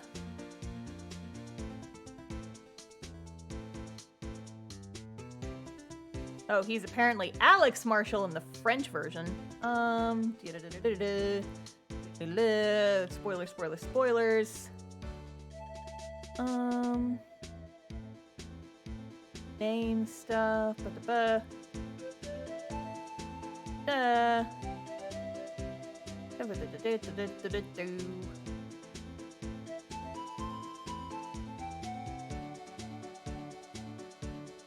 Where is he from in the original Japanese, though? I want to know.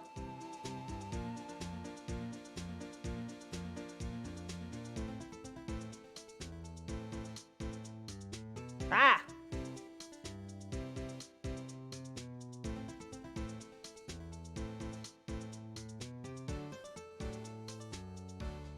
Okay, here's Reddit. In the West version of the game, Jake Marshall is a cowboy cop from Texas. In Japan's version, is he still a cowboy? Is he also from Texas or from another part of Japan?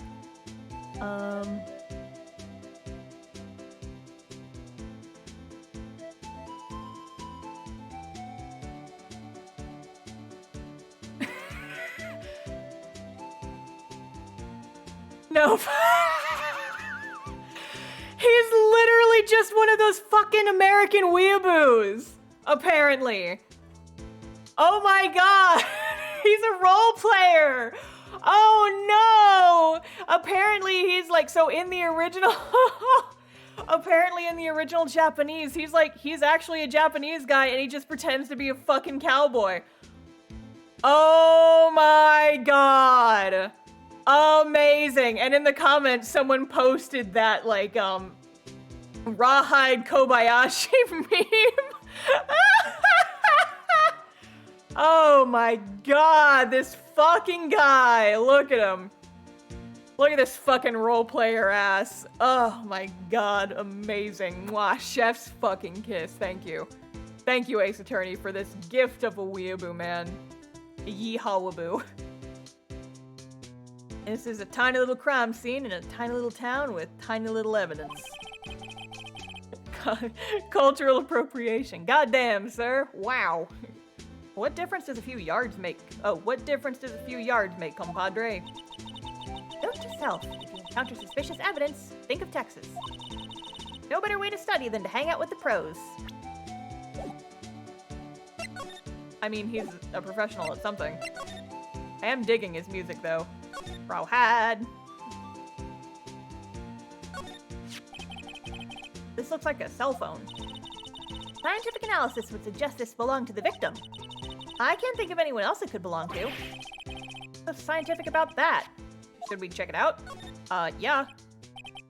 Right, let's check it out.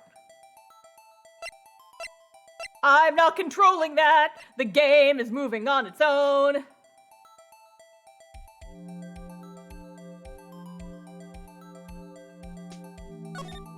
What does this button do? This phone's still on the redial screen. Redial? Mr. Wright? Most phones keep a record of all the calls you've made and received. You just press the blue button to display the last number you called. Convenient, isn't it? I'm surprised you didn't know about it. Sorry to disappoint you, but even I know about things like redial. Huh? Oh, I'm sorry. It's just, you never know with people from your generation, 'cause you're old as balls! Whatever, let's check this phone out. What's up, you fucking boomer?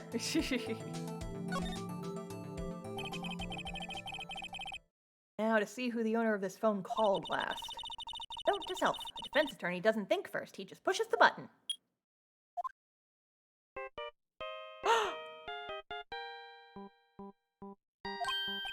Hey, that song! I know that!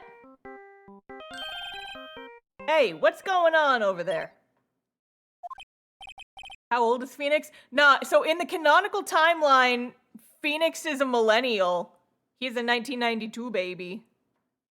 Or 91, depending.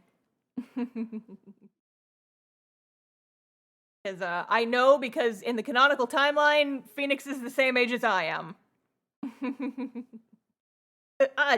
Sorry. I see you, partner. Pressed redial on that there phone, didn't you? Well, yeah.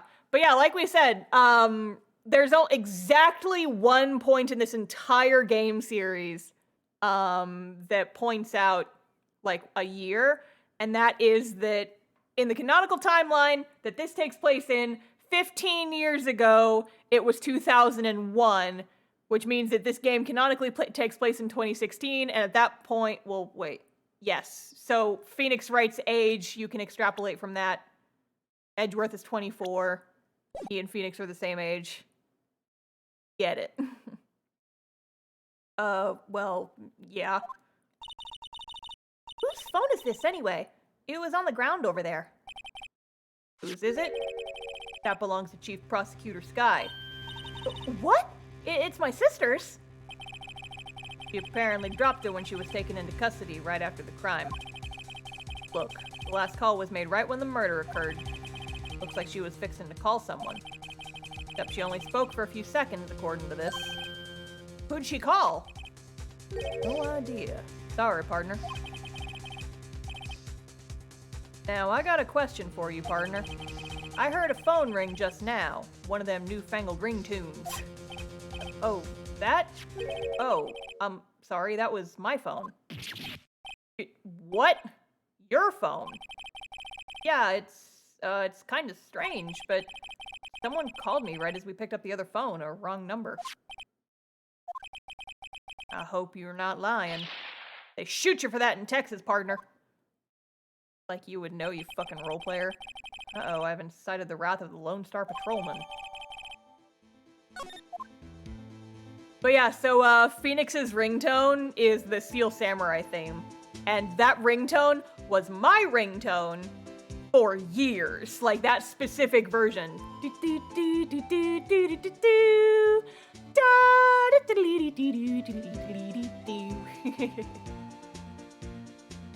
Lone Star Patrolman from LA.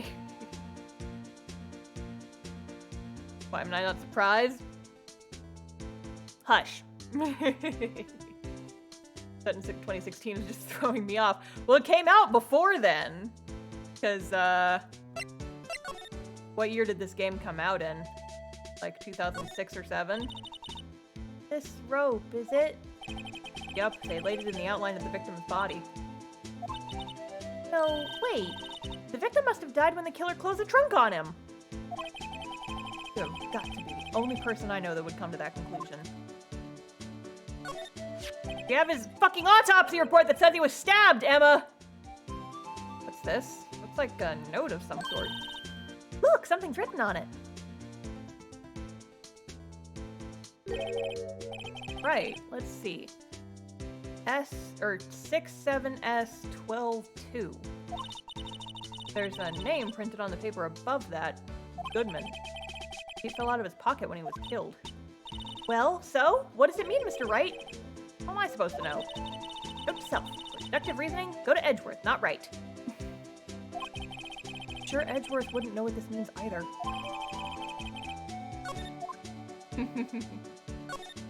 Edgeworth's fucking car. Appears to be the car where the body was found. Looks like the lock on the trunk is busted. Crime took place in the underground parking lot at the prosecutor's office. The body was found in the trunk of my subordinate's car.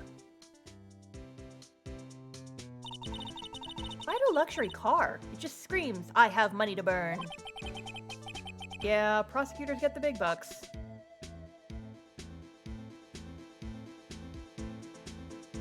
I saw so many of these when I lived in Japan. They're like little rotating car lots because they don't have the space for like normal parking garages. They're so fucking weird and scary looking. I could never get over it. You'd see these like on the side of the roads in like big cities. Like if you go to Tokyo, you just like see these crammed into alleyways.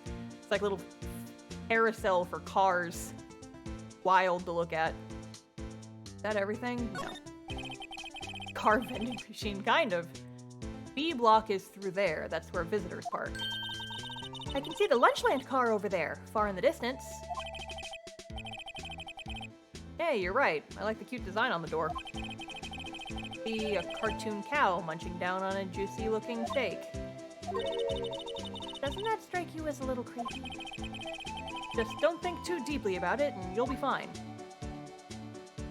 I love cannibalism. Yeehaw!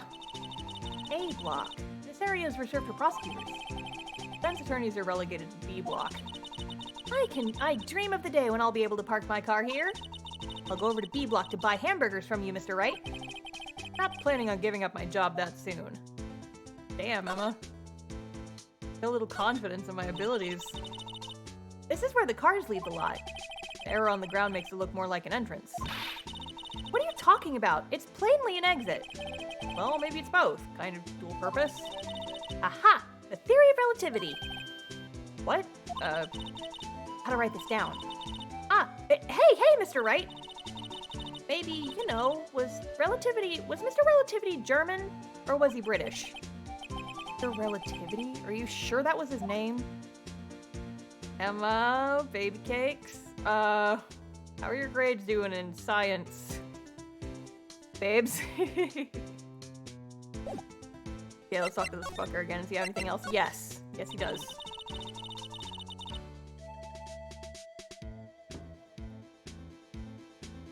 So, there's no connection between Detective Goodman and my sister. That's correct, but there's a gold mine of evidence against her. And the prospector tomorrow is none other than Edgeworth himself. I'm afraid your sister's fate is decided, Bambina. Many condolences. Sir Marshall? Yeah, Bambina? How can you say that? You and my sister, you were... There's something between this cop and her sister that I don't know about? I apologize, Bambina. Something must have gotten to me. Maybe it's that dry wind that's blowing through the prospector's office. Dry wind or ill will. Someone's up to something here, but who? Suspicions about Mr. Edgeworth have been flying around for nearly 2 years now. Forged evidence and arranging testimonies, you mean? He was unbeatable because he did whatever it took to win. Unbeatable, that is, until he met you. Rumors are just rumors, aren't they? These are prosecutors we're talking about. Evidence is everything to them. Follow the rumors about Edgeworth to their source, you find one person. But they're off limits. untouchable, you might say. One person? Who? I hate to say this, but it's your sister, Bambina. Chief Prosecutor Lana Skye. What? My sister? Edgeworth couldn't rustle all those cattle by himself. Some people load their guns with bullets, some load them with deals. What, you're saying Edgeworth was making deals to win trials? Where there's gunshots, there's bound to be bullets. That's what the old-timers say. But not necessarily, because you could fire off blanks, and sometimes it could be fireworks. It doesn't have, like, there's a whole... Hey! I'm questioning your analog here, sir. Your analogy. Full of holes. Bullet holes. I've used firecrackers in the past. I've used like little fake guns when I was a kid. They sound a lot like real ones, but all they do is shoot smoke. So, not necessarily. If there's gunshots, there's bound to be bullets. No! You are simply wrong, sir. Your analogy is bullshit, sir. Fake-ass Texan. There's a big old secret hidden around here somewhere. Everyone knows it. Is that why Detective Gumshoe was taken off the case? Target him because he was closest to Edgeworth? So, well, how are we doing, Mr. Wright? Guess we've got some clues. We have an autopsy report, a note from the victim, and a cell phone. So, you think we'll be okay? Oh, the only thing still bothering me is that Lana's confessing to the crime. She says she did it. No problem. I can guarantee that she's not the criminal. Oh, by the way, Emma? Yes? I know that song your phone plays when it rings. What?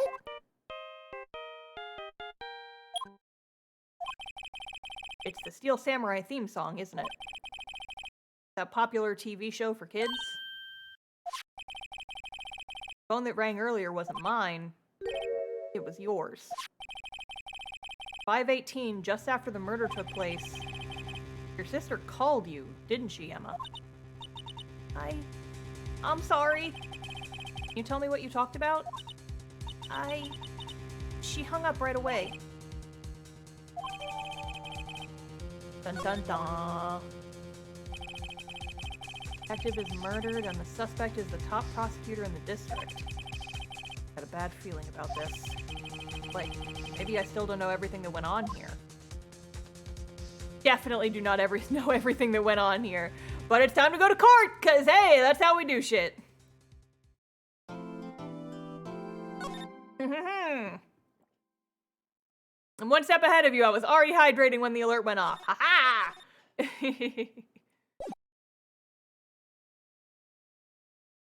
Let's go to court! Ugh, more hydrates. Okay, fine.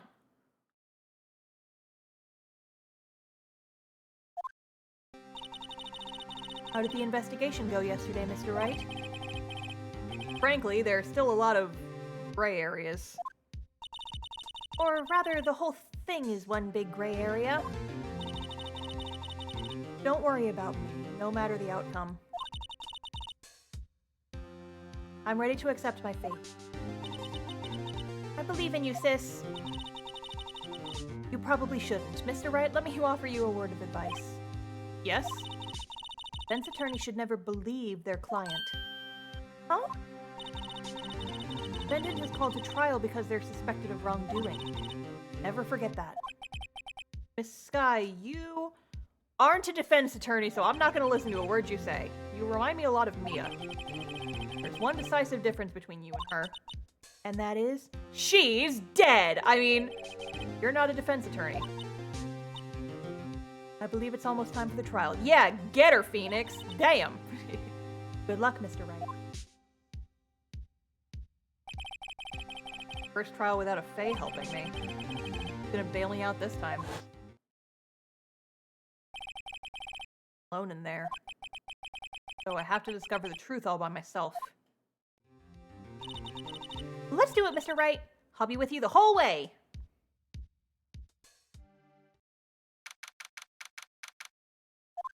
Let's go!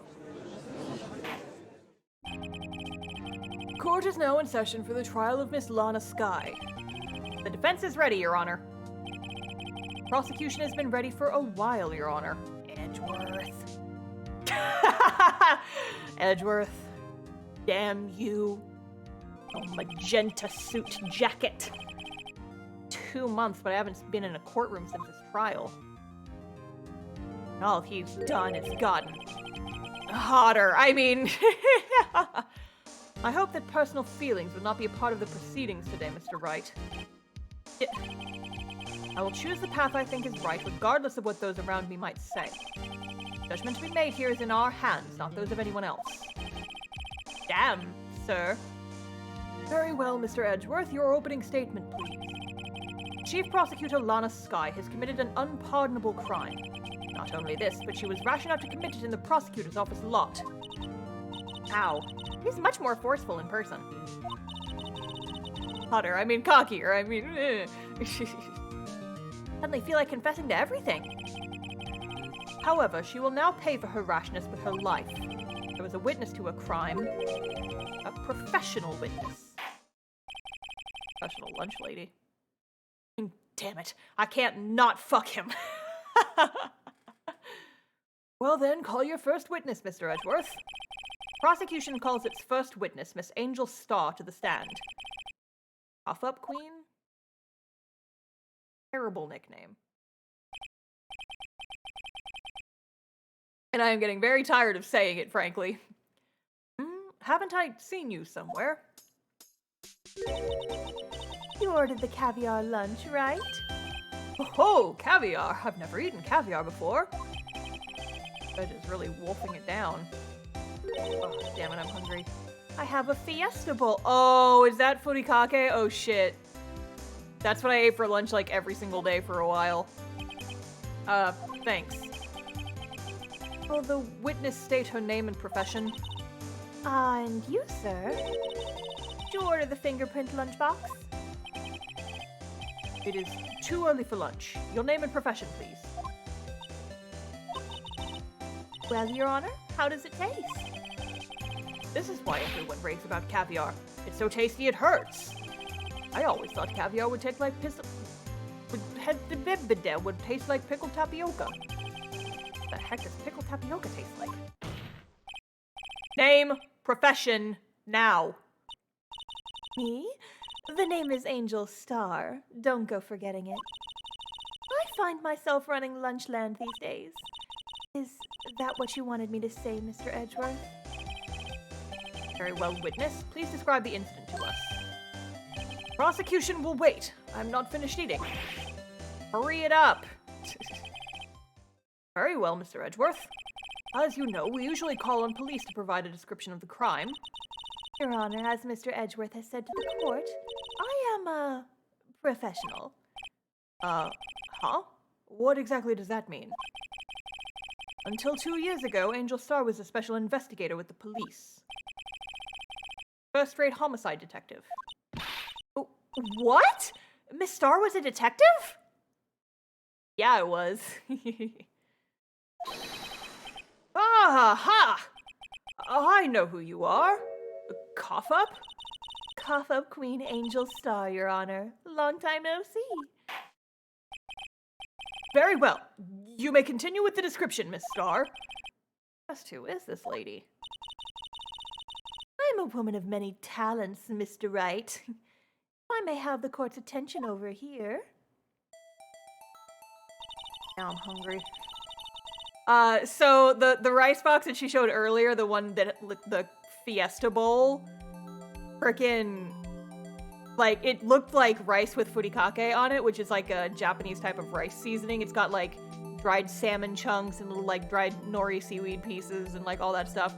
And I used to buy that shit in bulk, and I would eat that on rice like all the goddamn time when I lived in Japan.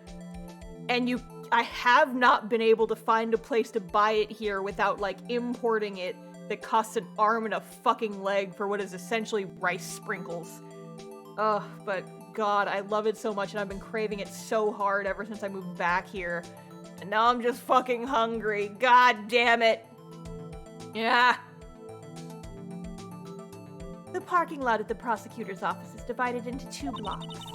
A block is for the prosecutor's office personnel. B block is for visitors and clients. A chain divider separates the 2 blocks. I suppose that's to keep visitors from taking up prosecutor spaces, yes? The crime took place by a car in the back of A block in the car's trunk. The killer stabbed the victim with this knife and went to drive the body out. Unfortunately for her, there was a witness, and arrest was made on the spot. And who was this valiant witness? Why, it was me, Your Honor. Tell it at H-Mart. I've been to H-Mart, and they didn't have it when I was there last time. There is one in Austin. I used to live very close to one. Like, a couple miles down the road from one. Damn it. Well, next time I'm in Austin, maybe I'll try to go again, because freaking... I miss furikake so much! Ah! That and instant curry. Instant curry and rice with furikake was like... I ate that shit every single goddamn day. Like, okay, here's what you do. You get a bowl of rice, you just massacre that shit with furikake, and then you put a fried egg on top. That was my go-to easy peasy super fast dinner, like, many, many nights when I lived over there. Oh, I'm getting nostalgic. If I ever find a place that sells the same instant curry I used to get, oh, I'll be in heaven. Can't order it online. You can, but it's expensive. So, I don't know. I just, maybe I just need to look harder. I don't know. I know what I'm doing after stream. Why, it was me, Your Honor. Yes, anyway, back to the trial. Back to the trial. Witness, did you see the very moment of the crime? Of course, Your Honor. Immediately after that, I apprehended the chief prosecutor. It seems rather cut and dry, doesn't it? Well, Mr. Wright? I can't agree on principle, Your Honor. It seems that some poor losers are unwilling to accept the truth, Your Honor. Shall I proceed to crush what little hope they have remaining? Then give them their worst, Miss Starr. Wait, are they talking about me? Damn. Damn, wiener lady. Damn. Wiener lady because she has the wiener necklace. Octopus sausages. I tried to make those once. It didn't work very well. Somehow I always knew a day like this would come. I was on my way to deliver a lunchbox to my boyfriend when I sensed something. Perhaps it was my finely honed detective's intuition at work. Oh damn, that's a picture. Through the wire fence, I saw the chief prosecutor standing next to a garish car. The chief prosecutor was holding a knife in her right hand. Then she thrust the pointy tip of the knife into Detective Goodman's chest. Cheese, vegetable, and seafood furikake. Hang on, I'm gonna look this shit up. Listen, I know we're in the middle of a stream, but...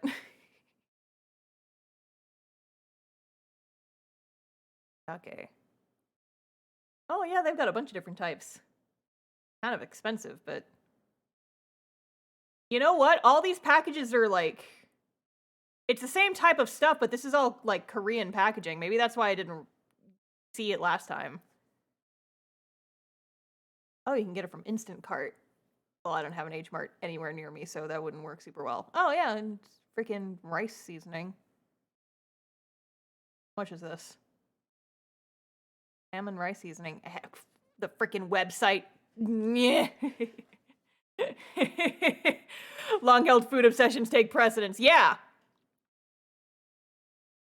I would love to be able to find like the exact brand of furikake I used to get, but that's not gonna fucking happen. Well, I know what I'm doing after stream. I'm digging around on the H-Mart website. I've been meaning to drive into Austin anyway, so maybe I'll do that tomorrow. Maybe I'll make a little trip into Austin and get myself some stuff. Anyway.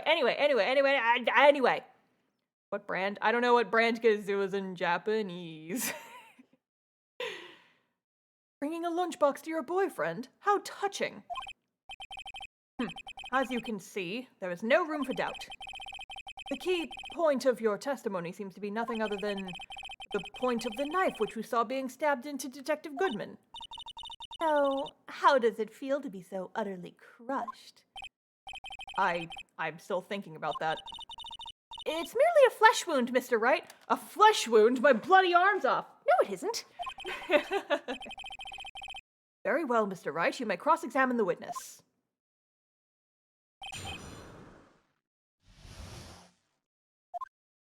Alrighty. Pressing you on that, because that was the thing. How did you know? I respect the prosecutor's basic abhorrence of crime. Yet their methods are ugly and twisted. Twisted methods will always lead to tragedy. The lunch lady's uninformed opinion is duly noted. Damn! Damn! Given that they're used to erasing inconvenient evidence at their whim. Killing off a detective that knew too much is merely an extension of that. Starr, do you have something personal against prosecutors? I felt that I had found my dream job when I became an investigator. And if I hadn't been laid off by those prosecutors over there, I'd still be one.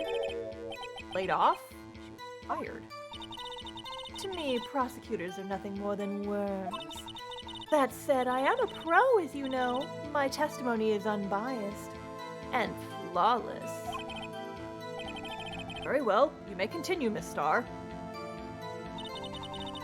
I sense something. Our fence. Holds a knife in her right hand. And tell me more about this knife that the suspect was carrying. Well, I'd say the blade was about 4 inches long. Isn't that right, Mr. Edgeworth? It is your knife, after all. Why are you even prosecuting this case? It's a little bit of a conflict of interest, I think. We're short-handed. Well, shit. Yes, that's about right. Prosecutors are by nature well versed in the locations of a man's vital organs. I'm sure it was easier than boiling an egg for my egg salad surprise set. You can't testify as to her ability to kill an egg. I mean, a person. Perhaps a chicken salad set would have been a better metaphor. So, the defendant was holding a knife. What then?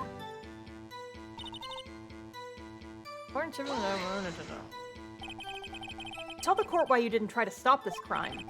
You did see her raise a knife to strike, no? The defense has a point. Unfortunately, by the time I realized what was going on, it was already too late. Late?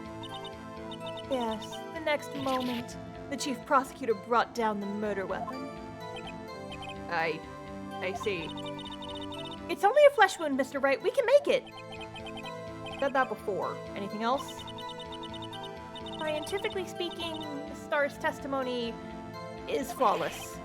Sounds pretty fatal to me. Well, what do we do? Is this it? Is my sister guilty? Well, let's just keep our heads cool and press the witness a bit, shall we? For some reason, having her panicking next to me makes me calmer. Don't smile like that!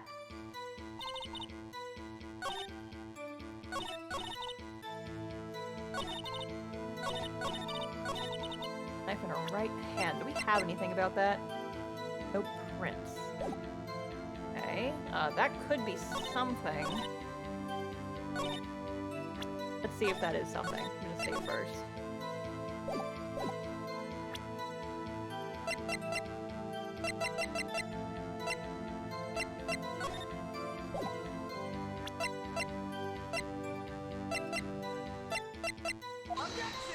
Nope. That ain't shit. It might be something, but we don't have evidence for it yet.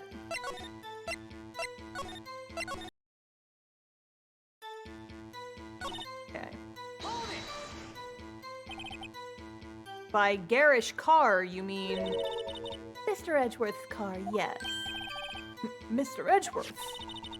Incidentally, the knife with which the victim was stabbed was also Mr. Edgeworth's, wasn't it? Was. odd case this is. And the person you saw, are you sure it was the defendant? I saw her from no further than 30 feet away. I am certain it was her. Telling the truth, we're doomed. Let's just do what we can. Even if we don't have any proof, we can always nitpick. A witness, in your testimony, you clearly stated the following. Prosecutors are nothing more than worms. Ergo, you are a biased witness. You might want to keep those silly opinions to yourself in the future, rookie. Huh? Rookie? Unless you're willing to risk the consequences of doubting me. I'll fry you like a fritter, crispy on the outside, chewy on the inside. That was inspiring. I believe I've heard that tagline elsewhere. Try plagiarism? I may be relegated to the lowly post of lunch lady, but my instincts are honed. Whomp! A photograph? You took this? The moment I witnessed the crime, my reflexes took over and snap, I took a picture. In fact, one of my lunchboxes is rigged with a camera. I suppose that's more exciting than just hanging it around your neck. Witness, why am I only seeing this photograph just now? You think I'd show it to you, a prosecutor? Think again. My boyfriend works in the photography division of criminal affairs. Well, this is most certainly the defendant. And she's got gloves on, which means no grips. Uh-oh, that is unmistakably Lana Skye. So, what was the defendant doing at the time? Look at that picture. We've already got so much fucking evidence. Yeah, so she's got gloves on. She's got a coat on with a bunch of blood on it. Yippee-ki-yay!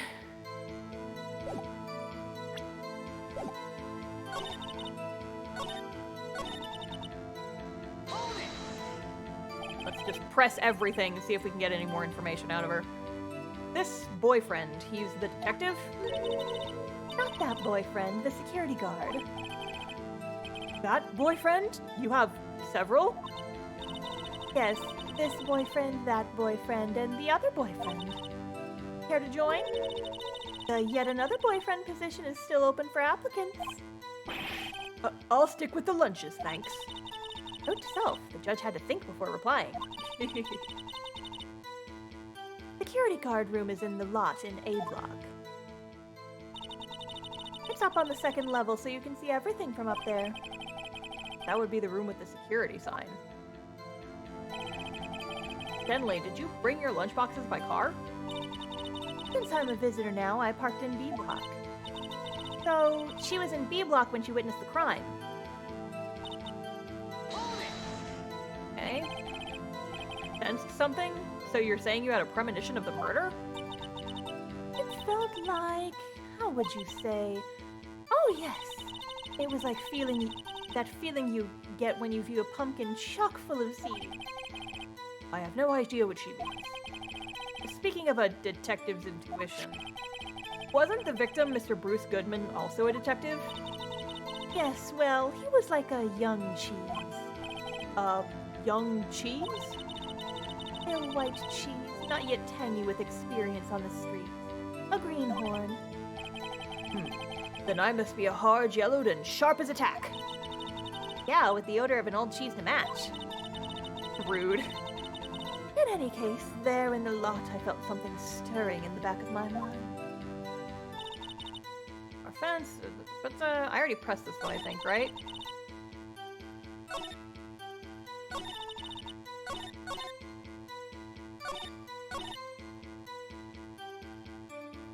I think I've pressed everything. I'm gonna just double check. Yes, we already did that one. Knife in her right hand. Brought the knife. Yes, I already did this one.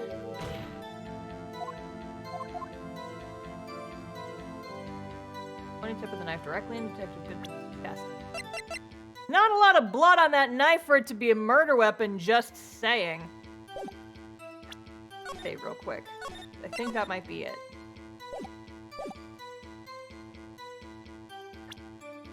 Probably isn't knowing my luck, but yeah, no.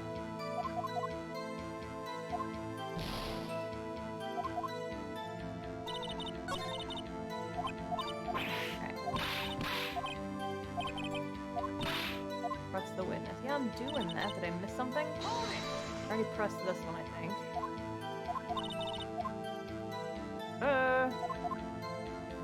Okay, well, we just got the photo, so maybe there's up with the photo.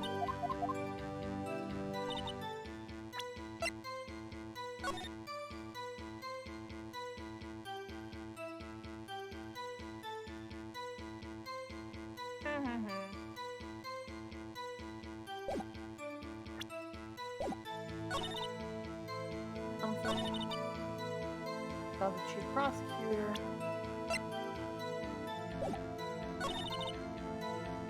Knife in her right hand. Pointing tip of the knife in Detective Goodman's chest. Okay.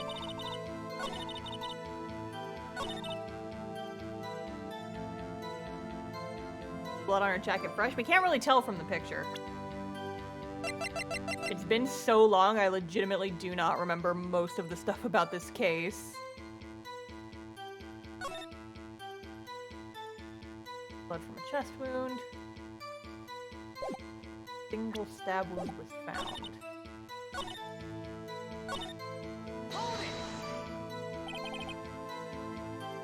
Oh, maybe I haven't pressed this. Tell the court why you didn't try to stop this crime. Did I do this? I think I did, yeah.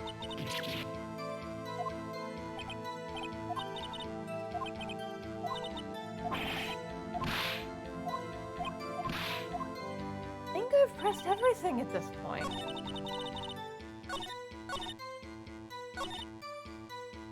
Knife in her right hand. We already did the knife one.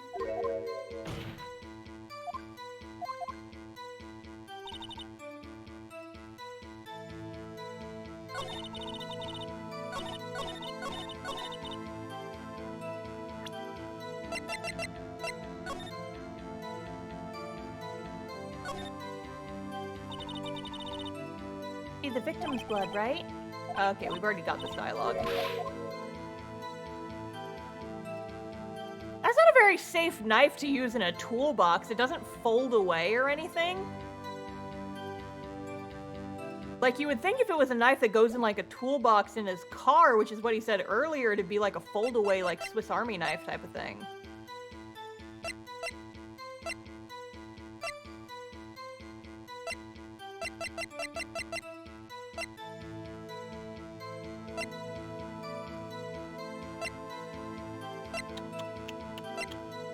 I'm missing something here. The blue badger is the answer to everything.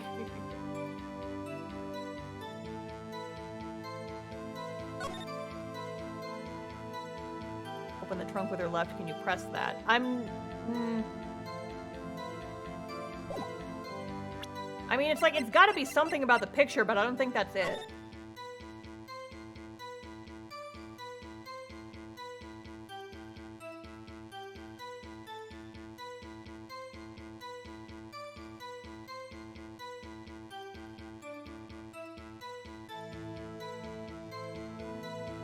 Like, she's wearing gloves.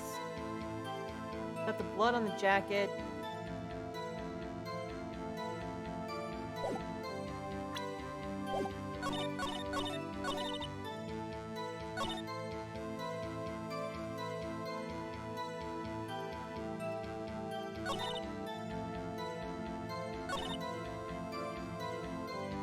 Not very confident in this, but I've already saved, so... Oh, maybe that was it. Haha. And you witnessed this? You saw Miss Skye stab the victim with the knife. As I've already said, yes. Uzumaki. I swear it on my finest salmon swirl lunch. I'm sure that is a fine lunch. But isn't that odd? Look at this photograph. Look at this photograph. This is the photograph that you took of the very moment of the crime, is it not? Then why is Miss Skye not holding a knife? I just kind of figured that she took that after the stab, but I guess she did testify that she did it before the stab, so, Ahem. Mr. Edgeworth, your thoughts? Objection. That had to be the weakest objection ever, Edgeworth. But it was still stronger than your ever-feeble mind, Mr. Wright. What do you mean, Mr. Edgeworth? This photograph was not taken the moment before the stabbing. This was taken the moment after the stabbing. See, that's what I already assumed. I'm one step ahead of this game, apparently. And how can you tell that? Because there's fucking blood all over her! Phoenix! God! Blood splatter. Huh? I see the dark crimson stains around the chief prosecutor's coat. But it's a black and white photograph. What do you think it is? Ketchup? Phoenix. Ah, yes, it's hard to tell, but this could be blood. Well, Mr. Wright, I see no problem here. No problem, except for you. And Mr. Wright, are you just gonna sit there and take that kind of abuse? That's all I do in these games. You've got a better idea? Objection? Wait, that contradicts what the witness said in her testimony. Namely, that she took the picture the moment she witnessed the crime. Well, it seems I was slightly unclear. My apologies.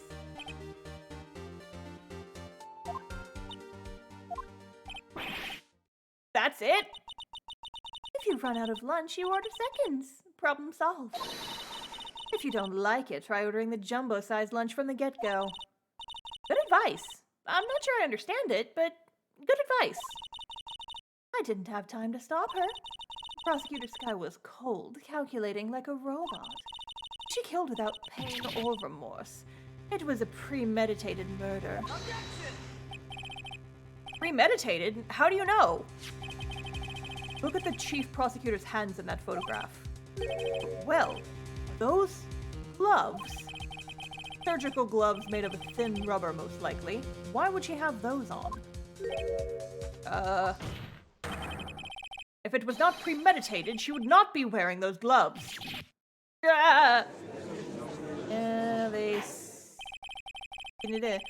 look at this photograph sound alert we can redeem? Possibly. But the thing is that there's always going to be like a little bit of a delay. So I'm not sure if you guys would be able to nail it fast enough. These gloves do seem to tell a tale of premeditation. Premeditated murder. A serious offense. Witness, add this to your testimony. The murder was planned. The rubber gloves prove it. Now, gotta be something about that.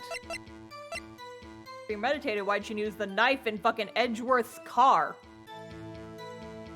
Objection! Witness, do you know what this is? Are you trying to test me? I sell lunchboxes for a living now. That's a knife. The knife. The knife that was in Mr. Edgeworth's trunk. Indeed, it is my knife. What's with this case? The defendant is the chief prosecutor for the district, right? Mommy, are those prosecutors bad people? The defense has a request. We ask that the witness provide an accurate testimony. Ooh! What's that, rookie? In your testimony, you stated that Lana Skye planned this murder, and that's why she was wearing those special gloves.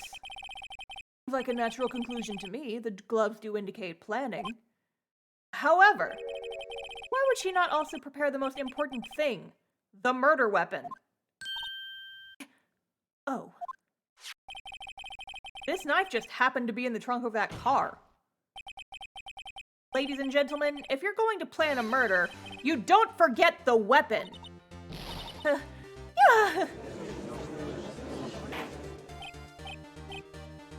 Order, order, order. Great, now the tide is turning in our favor. Great show, Mr. Wright. My sister's as good as free. Getting a little early. Right. I believe the next lunch you'll be eating is humble pie. What's that got in it? I hope you weren't deluding yourself into thinking that the tide has turned. Not over such a trifling detail. But this shoots a hole in the whole premeditated theory. Prosecution could care less if it was premeditated or not. The only one who seems to care is that lunch lady over there. Yeah. The defendant, Lana Skye, murdered a detective with a knife. That is the only thing the prosecution need prove. Nothing else. Very good, Mr. Prosecutor. I suppose you think you're clever now. But you know as well as I do that she planned on killing him. It was planned. It wasn't. Why would she have been wearing... I believe I'd like to hear your testimony again. Witness, please tell us only what you saw, not what you thought. How dare you! My powers of deduction are not to be underestimated. Really now. Well, you did get fired from being a cop, so, it says something.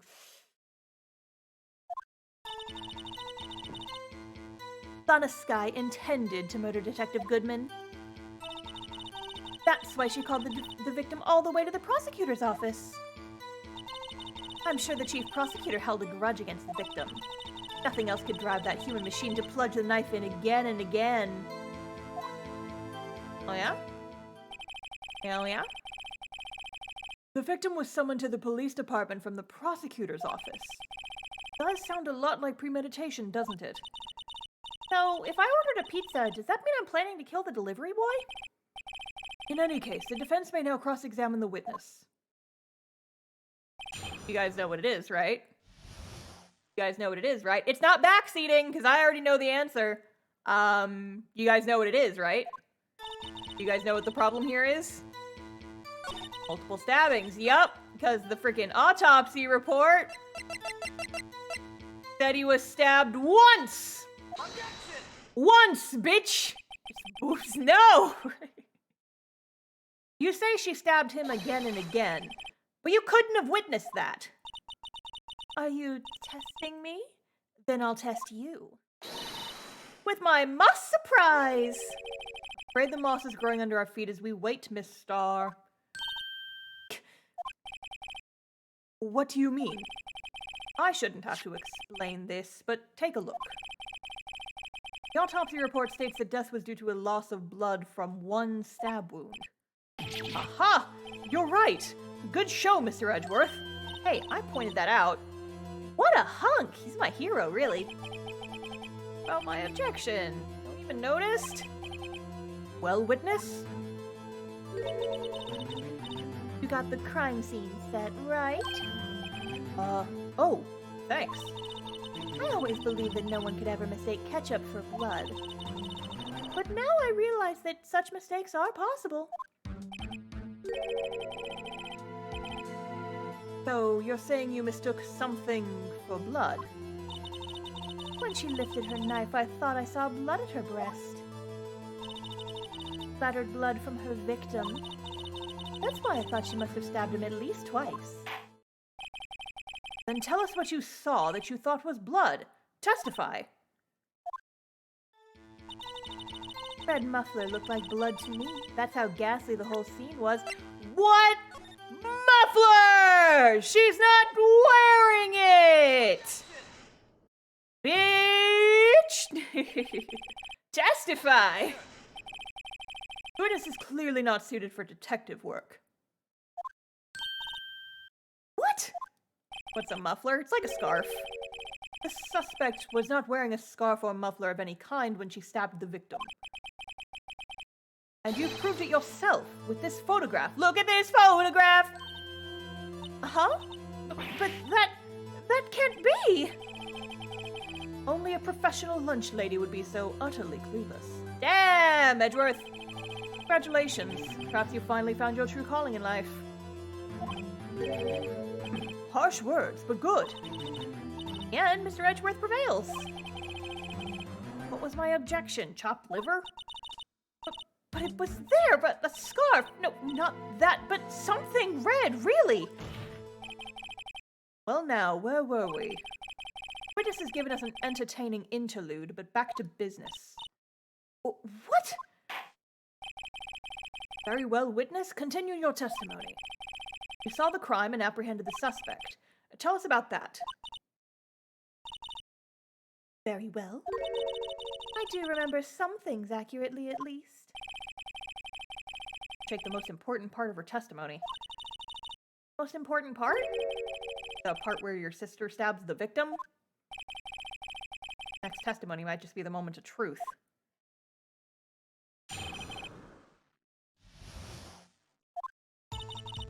After the murder, the suspect attempted to run behind a partition off to her side.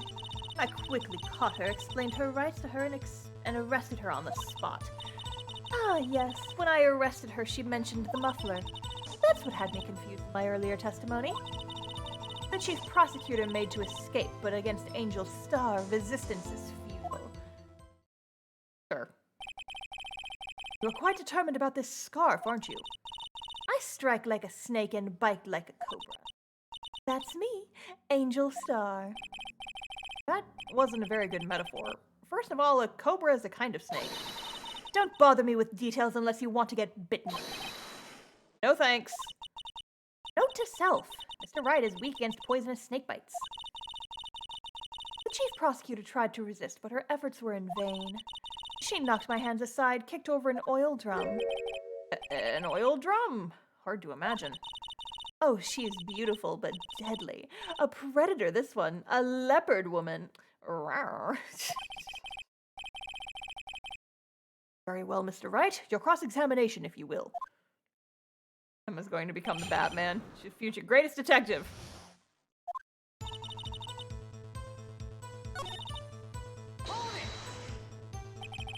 You say quickly. Were you close to the suspect? Just as I said. I was only 30 feet away from her the whole time.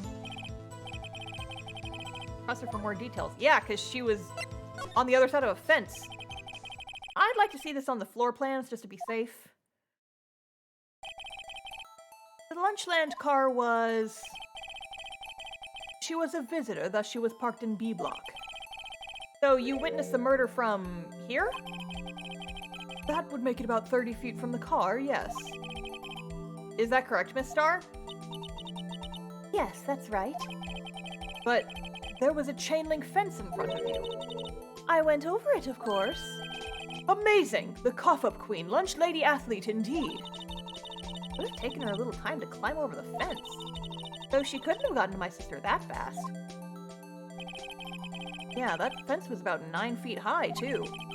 So how did Miss Skye not get away?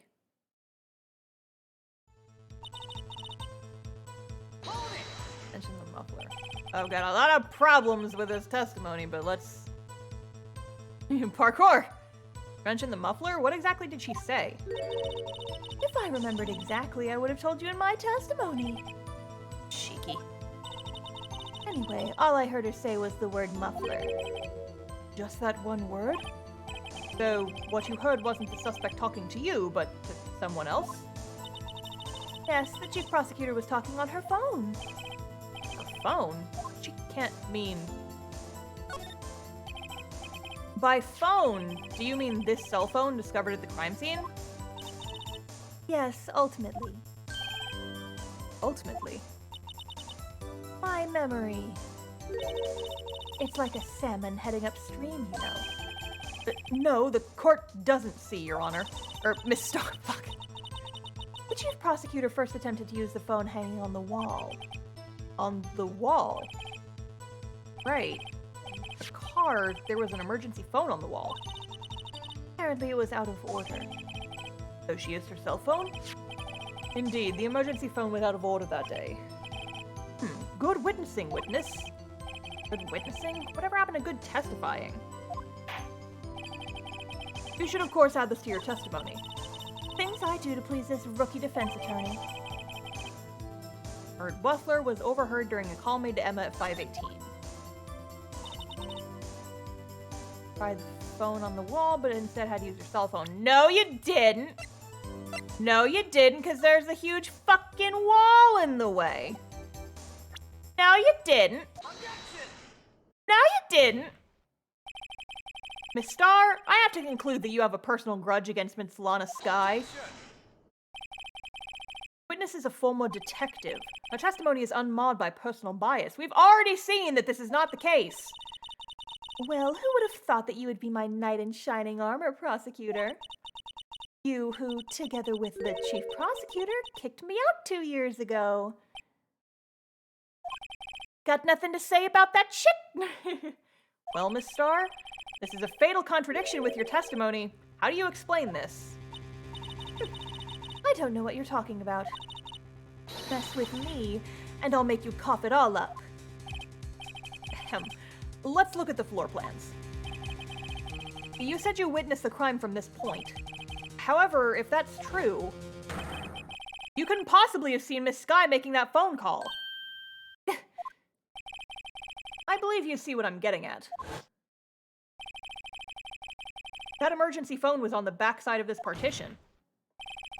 If indeed you were in B block, you couldn't have seen it. I'm not good at the screams. Order, order! What is the meaning of this? It's simple, Your Honor. She's not coughing up lunch. She's coughing up lies. Oh, shit! Let's go!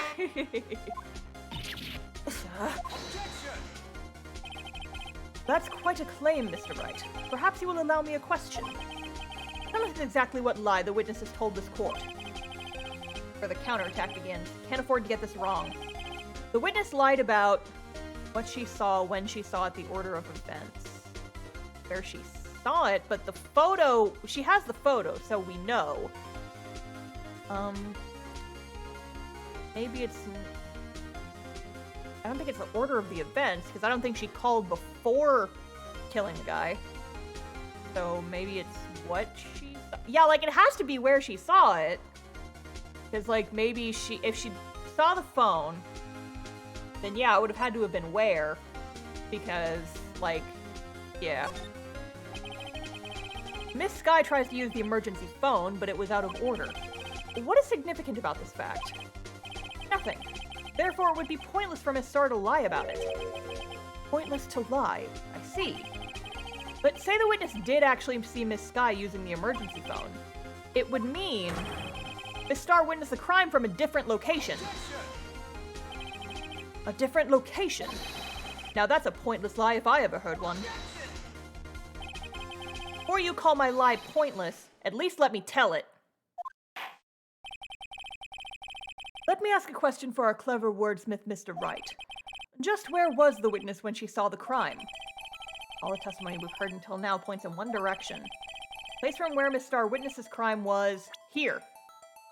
If she was delivering lunch to her boyfriend in the security room, then she could have been in the security room. Oh no. The only place where she could have been. The security guard room? Indeed, the security room in the underground parking lot is well positioned. It's built on the second floor, so you can see the entire lot. She would have been able to see the emergency phone from there. But why there? There are many other places where she could have seen the phone. Not in this case, Your Honor. The witness, not being part of the prosecutor's office, couldn't park in A block. The only place where she could have seen the crime in the back of this partition is here. I remember in your testimony you said you brought a lunch to your boyfriend in the security guard room, yes? Well, Miss Starr? How many years have I been getting the better of men? Think that the tables could be turned. Hey, a man has got the better of Angel Starr. And Angel Starr hath committed perjury, it seems, and we're just gonna brush right over that. How'd you get the photo of Lana? Good question. Glad you asked. We're gonna figure that out, I guess. Order! Order! Witness! What have you done? You used to be a detective. You should know better. I'm not turning back. The guilty will be punished. I'll do what I must to make sure justice prevails. Guilty? Talking about Miss Skye? Mr. Wright, doesn't this strike you as odd? Why did Miss Starr lie? It doesn't make sense. Huh? She could have just said she saw the crime from the security guard station. It wouldn't change anything. Exactly. This photograph tells all. It was the defendant who stabbed the victim. The truth still stands. It still stands? I disagree, Mr. Edgeworth. What? If a witness is found to be lying, they're guilty of perjury. She knows this.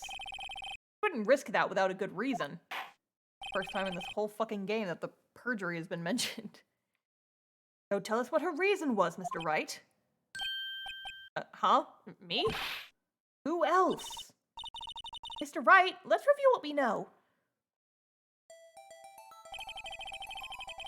Starr witnessed the crime from the security guard station. But she lied and said she saw it from B block. Make a vital difference, but what? Change.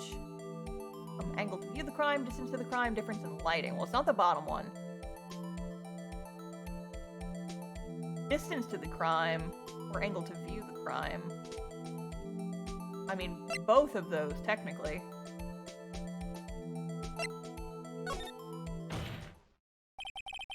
Why, the angle at which he saw the crime occur would change. Angle? What do you mean? Well, the security guard station is on the second floor, and, Phoenix, there's a whole fucking partition in the way! What are you doing? And this is important. Why? Phoenix! Bruh, you could have made that work, dude! There's a whole fucking giant wall in the way. If she was up there, she wouldn't have seen it at all. Stupid. Ugh. Witness the crime from the security guard station. Please.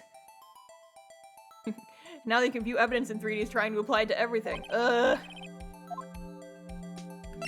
Yes, in this case, the specific instance works better.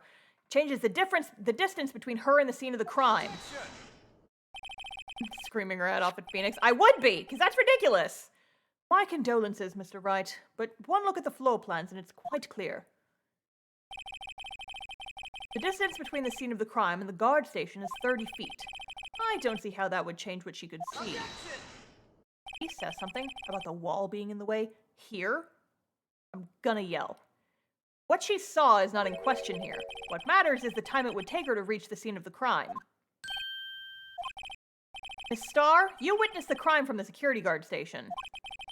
Now, how long did it take you to go from there to the scene of the crime where you arrested Miss Skye?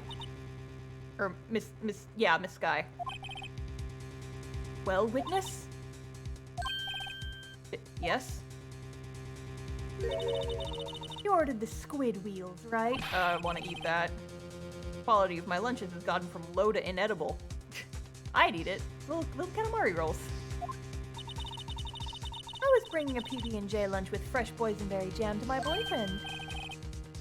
Boysenberry for the boyfriend. Made with fresh boysenberry. He wasn't in the station, so I waited.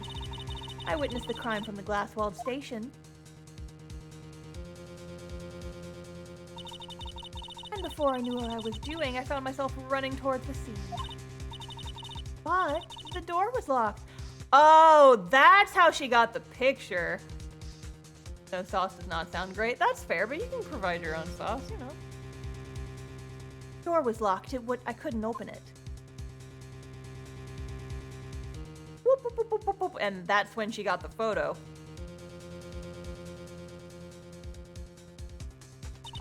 Lost in the sauce.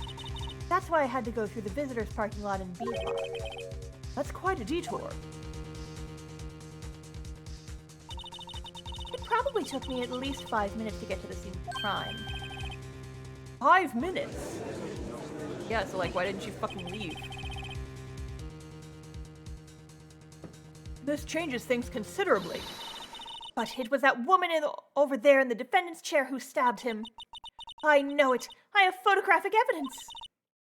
I swear it. I swear on my finest plastic spork. You have a point, and the spork is a wonderful invention.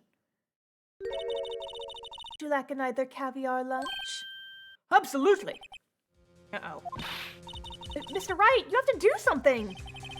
Have any evidence to stop this? Raise an objection. Yeah, because that took way too fucking long. 5 minutes between the witnessing of the murder and the arrest. Think about it. You could make pasta in that amount of time. If you like it al dente. Are you telling me that the laws of physics work differently in your kitchen? You're telling me that you could cook pasta in 5 minutes when every other kitchen on Earth... I'm glad someone got the joke. Thank you. It only takes you 5 minutes to make pasta, when in every other kitchen on Earth, it takes a good 20 minutes. You think you may have miscalculated. Thank you guys for appreciating my media reference. I did the thing. I quoted the Court movie in the Court drama video game. Ha ha! My Cousin Vinny is one of my parents' favorite movies, and so I watched it all the time as a kid. I would love to hear this. I've got lunch boxes that tie pasta into knots, rookie. It's a good movie. Good movie. Maybe I should have given Phoenix the fucking Vinny accent. A 5-minute blank. Isn't that strange? Strange? Why did your voice change? If you were a criminal, what would you do with your 5 minutes, Your Honor? Well, why are you suddenly talking like that? I guess I'd flee the scene. Hey! Don't get the wrong idea. I didn't kill anyone. But you have the instincts of a killer. You would run, but this time was different. Why do I just keep that up for the rest of this court fight? I'm Phoenix Wright, star of the channel. Miss Skye dawdled at the time of this crime. At the scene of the crime, she even had her picture taken. No true criminal would act this way. It's inconceivable. Oh gosh, I just got the dumb voices redeem. Keep going. You got it. The spirit of Vinny is projecting onto Mr. Phoenix Wright. Hey, what does he even need Maya for? He's channeling freaking My Cousin Vinny right now. It's inconceivable. Well then, it seems we've come to the end of this testimony. Also, Mr. Wright, what the fuck is up with your voice? Don't worry about it. The witness has a grudge against the defendant and a blank in her testimony. Without Maya here, the job of spirit channeling has fallen to Phoenix. Hey, I'm trying to do a court battle here. Mr. Edgeworth, is the next witness ready to go? Unfortunately, I appear to have overestimated this witness on account of her professional history. We did it! We screwed that can shut, Mr. Wright, and we screwed her too! Ha-ha! That was too close. Oh man, did we get to the end of the court battle? I wanted to do that voice more. Channeling Joey Wheeler. Simpler. Listen, there's a very fine line between those two voices, alright? I'm afraid that the cough-up queen has been dethroned. And with that, court is adjourned. Oh no! Oh, nope, we're good. The one and only time I will be thanking you for interrupting, Onigiri hat man, hat lady. Mr. Edgeworth, you ordered the squid wheels, right? That's the one she tried to foist off on me. I prefer to not take the defense's team leftovers. Anything else to say? I might be able to save you. I have decisive evidence. What was that? This another one of her trick lunchboxes? My apologies, but we have no further questions to ask of you, Miss Starr. Ah. Well, the other Starr in this room wants to keep doing that accent, and so we're gonna keep going. Is this your jumbo lunchbox? Woohoo! Triple decker! Oh, head pats. Oh shit, I forgot to open my bot. God damn it. Here, hang on. Head pats. Nope, that's the screen cap button. I keep doing that. That's cat girl mode. There's the head pats. I have a bot for that, and I only remember opening it about 50% of the time. Out of deference to the witness's determination, I'll allow one more testimony, even though I probably shouldn't because you already committed perjury once. Let's hear about this decisive evidence. Like the Lunchland motto says, you won't be disappointed. What's she gonna pull out of a lunchbox this time? I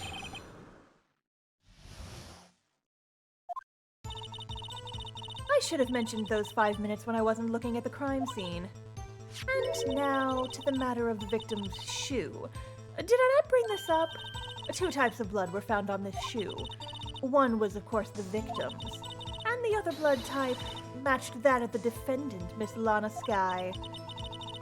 This shoe proves it. It's flawless, decisive evidence.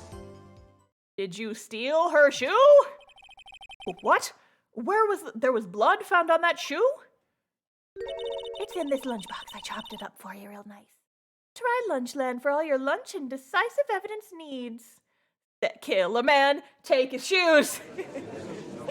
Kill a man, take your shoes. Kill a man, take your shoes. Witness, what's the meaning of this? Why is this the first time I've heard of this evidence? Simple, as I've already said. I don't trust you with evidence, Mr. Edgeworth. That's why I took the liberty of investigating this myself. And you had blood tests performed? Didn't I mention? I have 3 boyfriends in forensics. In any case, Your Honor, I can't accept this as evidence. What? You must know the 2 rules of evidence law. There's only 2. Rule number 1, no evidence shall be shown without the approval of the police department. In other words, this shoe is illegal evidence, at least for the time being. Is that right, Mr. Wright? Seems so. Edgeworth sure is celebrating. Not so fast, Mr. Edgeworth. Don't forget, I used to be a detective. As I mentioned previously, this shoe has already been tested by a member of the forensics department. As you can see, it was approved by the police department as of today.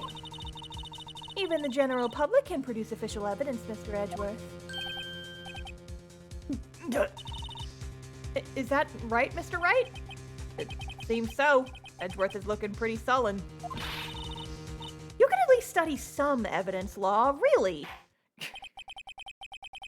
You're 15! Why are you even here? His worst witnesses we've ever seen. I know, right? It's like, why the fuck is she still on the stand? Prosecution's complaints notwithstanding, it appears that this evidence satisfies the first rule of evidence law. However, it seems you have yet another count against you, witness. Anything to ensure that the guilty are properly judged. I just want to talk more in the freaking My Cousin Vinny accent. And this game's not letting me because Phoenix has said like 3 sentences. Very well, Mr. Wright, you may cross-examine the witness. There we go, finally.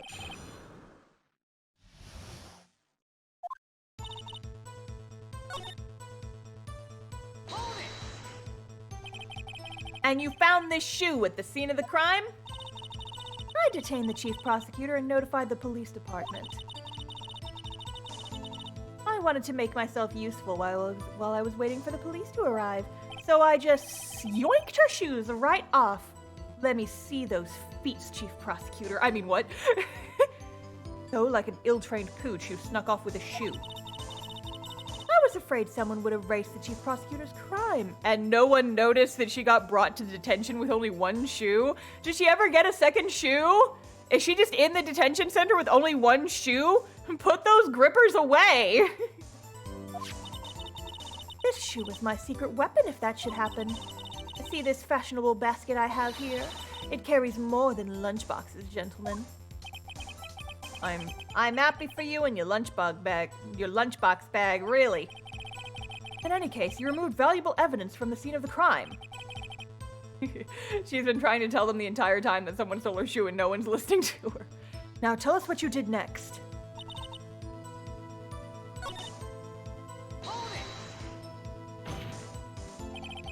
You can't say for sure the blood belonged to the defendant with a blood test. Oh, shit, I forgot, sorry. You claim to know something about blood tests, rookie? Huh? Well, speak up. Well, blood comes in 4 types. A, B, O. and AB. However, you can't tell from a blood test whether the murder was committed in cold blood.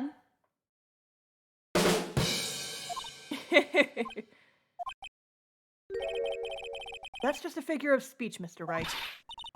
Actually, we can differentiate between millions of types with all the blood tests out there, which means that we can more or less narrow down any sample of blood to just one person. Or so I hear. That's pretty specific. If I had a little more time, I would have gotten the DNA test results. But they said there's very little doubt it could be anyone but Miss Lana Skye's. So the suspect's blood was found on the victim's shoe. That ties her directly to the death of Detective Goodman. I was afraid he was gonna say that. I'm sorry, I keep forgetting to do the voice.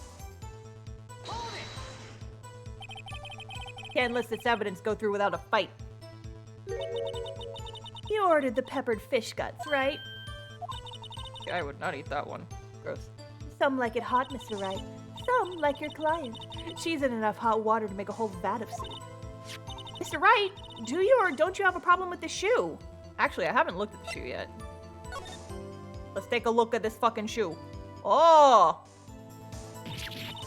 Yeah, there's blood here too! On the sole of the shoe? It's gotta be the victim's. He must have stepped in a puddle of his own blood. All this blood. Horrible. This blood might be an important clue. So wait, this is the victim's shoe or it's Lana's shoe? I thought it was Lana's shoe. Blood. It's my sister's, right? It appears so. Lana's right hand was bandaged when I saw her in jail. I can't keep that accent up. I keep forgetting. I'm sorry. Must have cut herself at the time of the crime. Poor sis.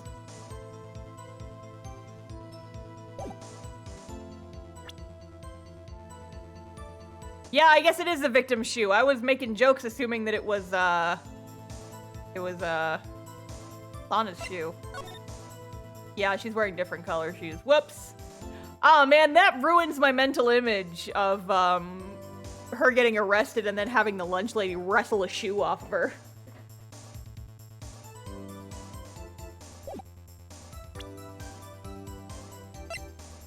Damn it. My joke has been ruined. A problem? Critical. Is there a problem with the victim's shoe? If I'm not imagining things, I'd say there's one critical problem with this piece of evidence. A clear contradiction. That gleam in your eyes. You're still young, rookie. I'd give you a peppered fish gut now. But you couldn't take the heat, could you? Let's hear what Mr. Wright has to say. And I guess his voice has gone back to normal for now. Jay, you missed me making movie references, but welcome. What is contradictory about the victim's shoe? Show us the problem with the evidence. It is here. I was doing the My Cousin Vinny bit. I wonder if you noticed there's blood on the bottom of this shoe. Now that Phoenix is finally fucking talking again, maybe I could do this reference. Don't mess with me, rookie. Why did your voice change again? It's very scary. Or it'll be your blood on the bottom of my shoe. Indeed, there is quite a bit of blood on the bottom of this shoe. Makes sense. The victim was stabbed with a knife. What could possibly be contradictory about the blood on the bottom of his shoe? The fact that there wasn't any fucking blood on the floor, for starters? That he was stabbed in the chest? The problem lies in the footprint. The footprint? Note that the bottom of the victim's shoe was covered in blood. Then, isn't it strange? Why weren't any bloody footprints found by the scene of the crime? Aha! As you can see, there were no traces of any such footprints at the scene of the crime. That contradicts your claim about his shoe. This picture only shows part of the floor, so there could have been bloody footprints. Then where are they, Mr. Edgeworth? Because we checked the scene and found nothing of the sort.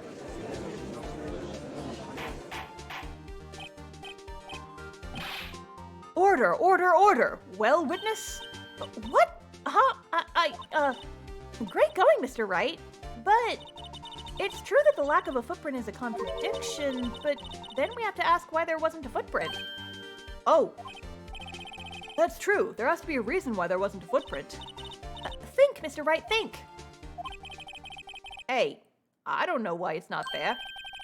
I'm just good at finding contradictions. What?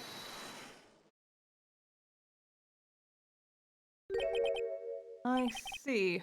Now I get it. Get what? Our witness is more devious than I gave her credit for. We were hoodwinked to the very end. But she slipped. There's one vital hint of the truth in her testimony. What are you talking about? Think back to when she told us about apprehending the suspect. The chief prosecutor tried to resist, but her efforts were in vain. She knocked my hands aside, kicked over an oil drum. Oh, she's beautiful but deadly.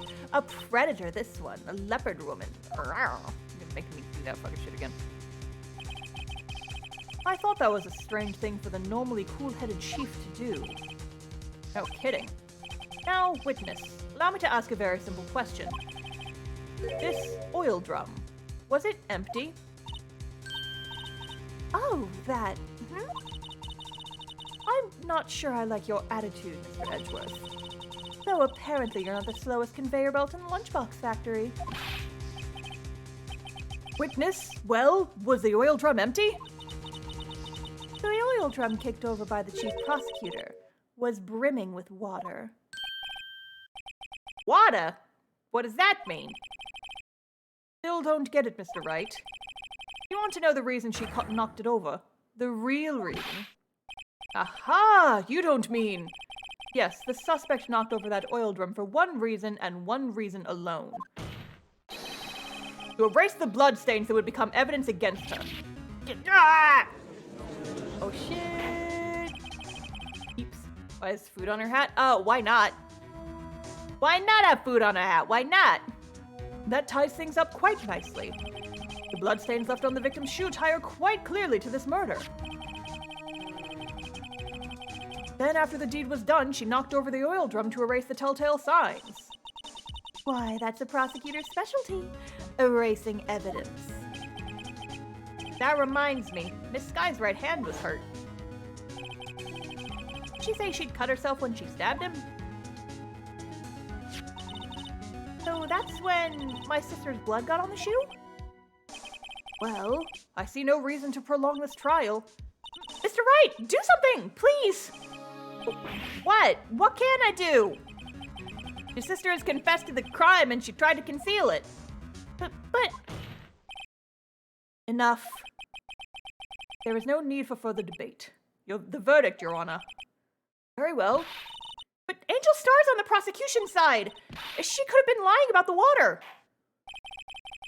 This court finds the defendant, Miss Lana Skye.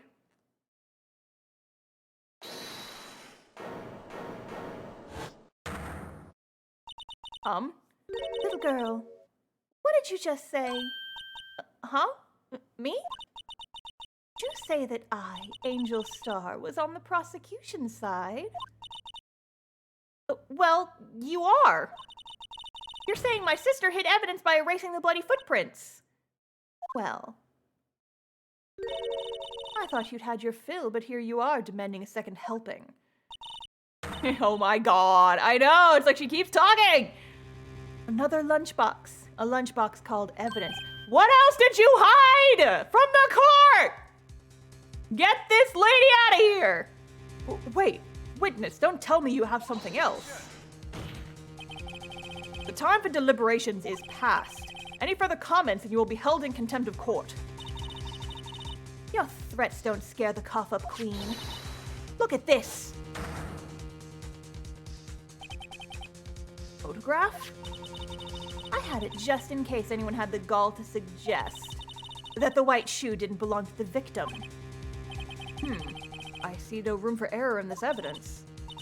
Mr. Wright, wait! Look at the asphalt in this photo. Hey, it's clearly wet!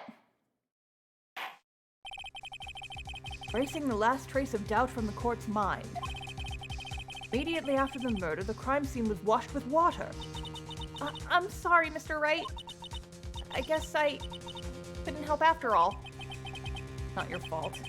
I knew I couldn't win this case from the beginning. And it seems this is what your sister wanted anyway.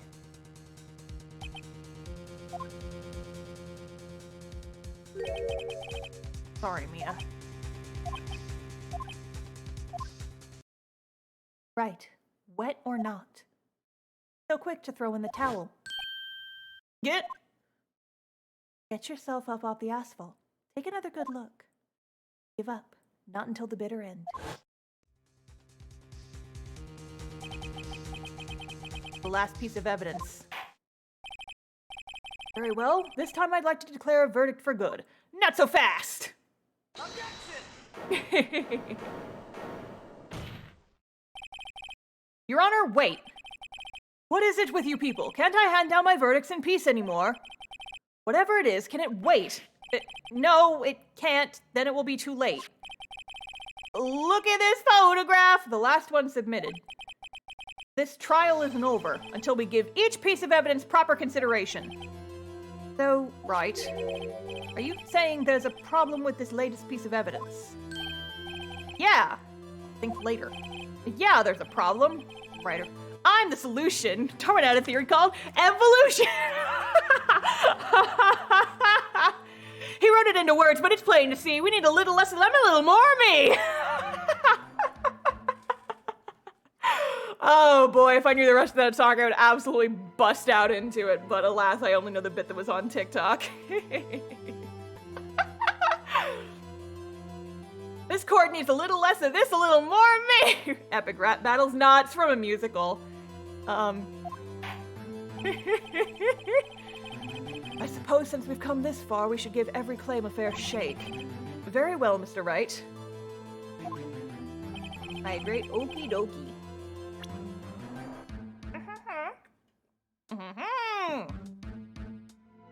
What the fuck is that? Problem in this photograph is here. What's this? There's something poking out of the cause muffler. Oh, wait just a moment, Mr. Edgeworth. Your Honor? You just said muffler. However, I see no trace of a muffler or scarf of any kind in this photograph. A muffler is also part of a car or motorcycle, Your Honor. Just think of it as the part of the exhaust system, a pipe. I see, and I see. How is this guy a judge? Good question. What's that suspicious-looking cloth sticking out of the car's muffler? So what if there's something sticking out of the muffler? What does that have to do with this case? Nothing. Absolutely nothing. Well, you were the one who was so persistent about a fucking muffler earlier. Sorry, Miss Starr, but it's got nothing. It's not going to be that easy. In fact, you've already told us why this is important to the case. You said as much in your testimony. What? Let's hear what Mr. Wright has on his mind. Tell us why you think this piece of cloth in the muffler is related to this case. You had their fucking testimony earlier. Her muffler was overheard to a call made to Emma at 5:18. Miss Starr, recall your testimony for the court. Ah, yes. When I arrested her, she mentioned the muffler. That's what had me confused in my earlier testimony. Muffler. Could that be the muffler you heard mentioned? Was actually this exhaust pipe? I actually think that is a loan word in Japanese, so it's like mafura. This testimony is much longer than other. This whole case is gonna be much longer than most. Fair warning, I said up front, this is gonna be a long one. I'm gonna try and finish the court battle for today, though. If so, that means this piece of cloth is vital evidence, and somehow none of the detectives noticed it. Even more than Edgy Boy? Oh yeah, listen.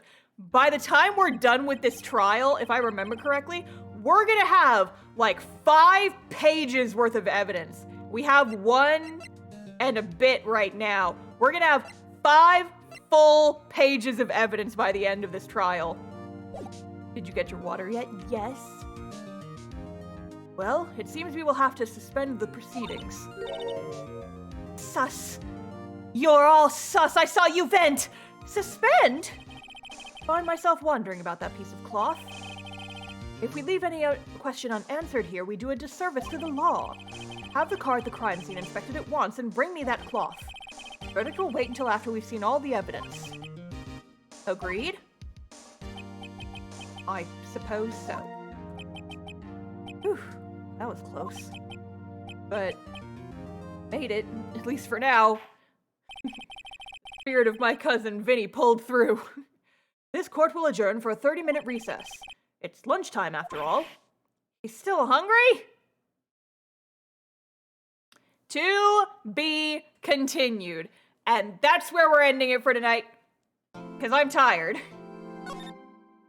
I'm fucking tired, my voice hurts, and I want to go make some fucking food. So, we will continue with part 2 of Court Battle. Next time on Phoenix Wright Friday. That'll be next Friday. So, be back for that. So, again, I mentioned it before, but I'll mention it again. I've posted a link in the chat because my Twitch VODs, my YouTube archives, are going to be updated to a different YouTube channel from now on. That's the second YouTube channel mentioned there. It's TheStarfishface Gaming. So if you want to watch, you gotta watch it there from now on. That's where this one's gonna go up. Also, if you haven't already, you guys should join the Discord server, because that's where I post notifications about streams and stuff, and also where I post stuff about my webcomic, which you should totally read, and where I post stuff about shop updates, which, by the way, I'm dropping a bunch of new merch on my shop next week. So there you go. Yeah, we got the memes. Welcome to the Discord. We got the memes. I expect all these My Cousin Vinny gifts in the Ace Attorney chat. 8 a.m. tomorrow, okay? Yeah, so that is that for now. Let's find someone to raid. We're gonna raid a Bia again because everyone else I follow is playing games that would be spoilers for folks who have not played them. And I like Bia and they're drawing something cute. So let's raid Bia. It's a Bia stream now. Anyway, so we will be continuing this next Friday, but I will also be streaming on Monday and Wednesday next week. And I've got something fun planned for Wednesday, so you gotta stick around and see that shit. I may or may not be doing another collaboration stream on Wednesday with a new person. My dear brother is going to be teaching me how to play Bloodborne on Wednesday, and it's going to be a disaster. So look forward to that. Anyway, it's raid time. I will see you guys later. Thanks for hanging out with me. I hope you're enjoying this long-ass trial. But I will see you guys next week. Fare thee well, friends. Go say hi to Bia. Be nice. Say something nice about what they're drawing. And I will see you guys next time. Goodbye!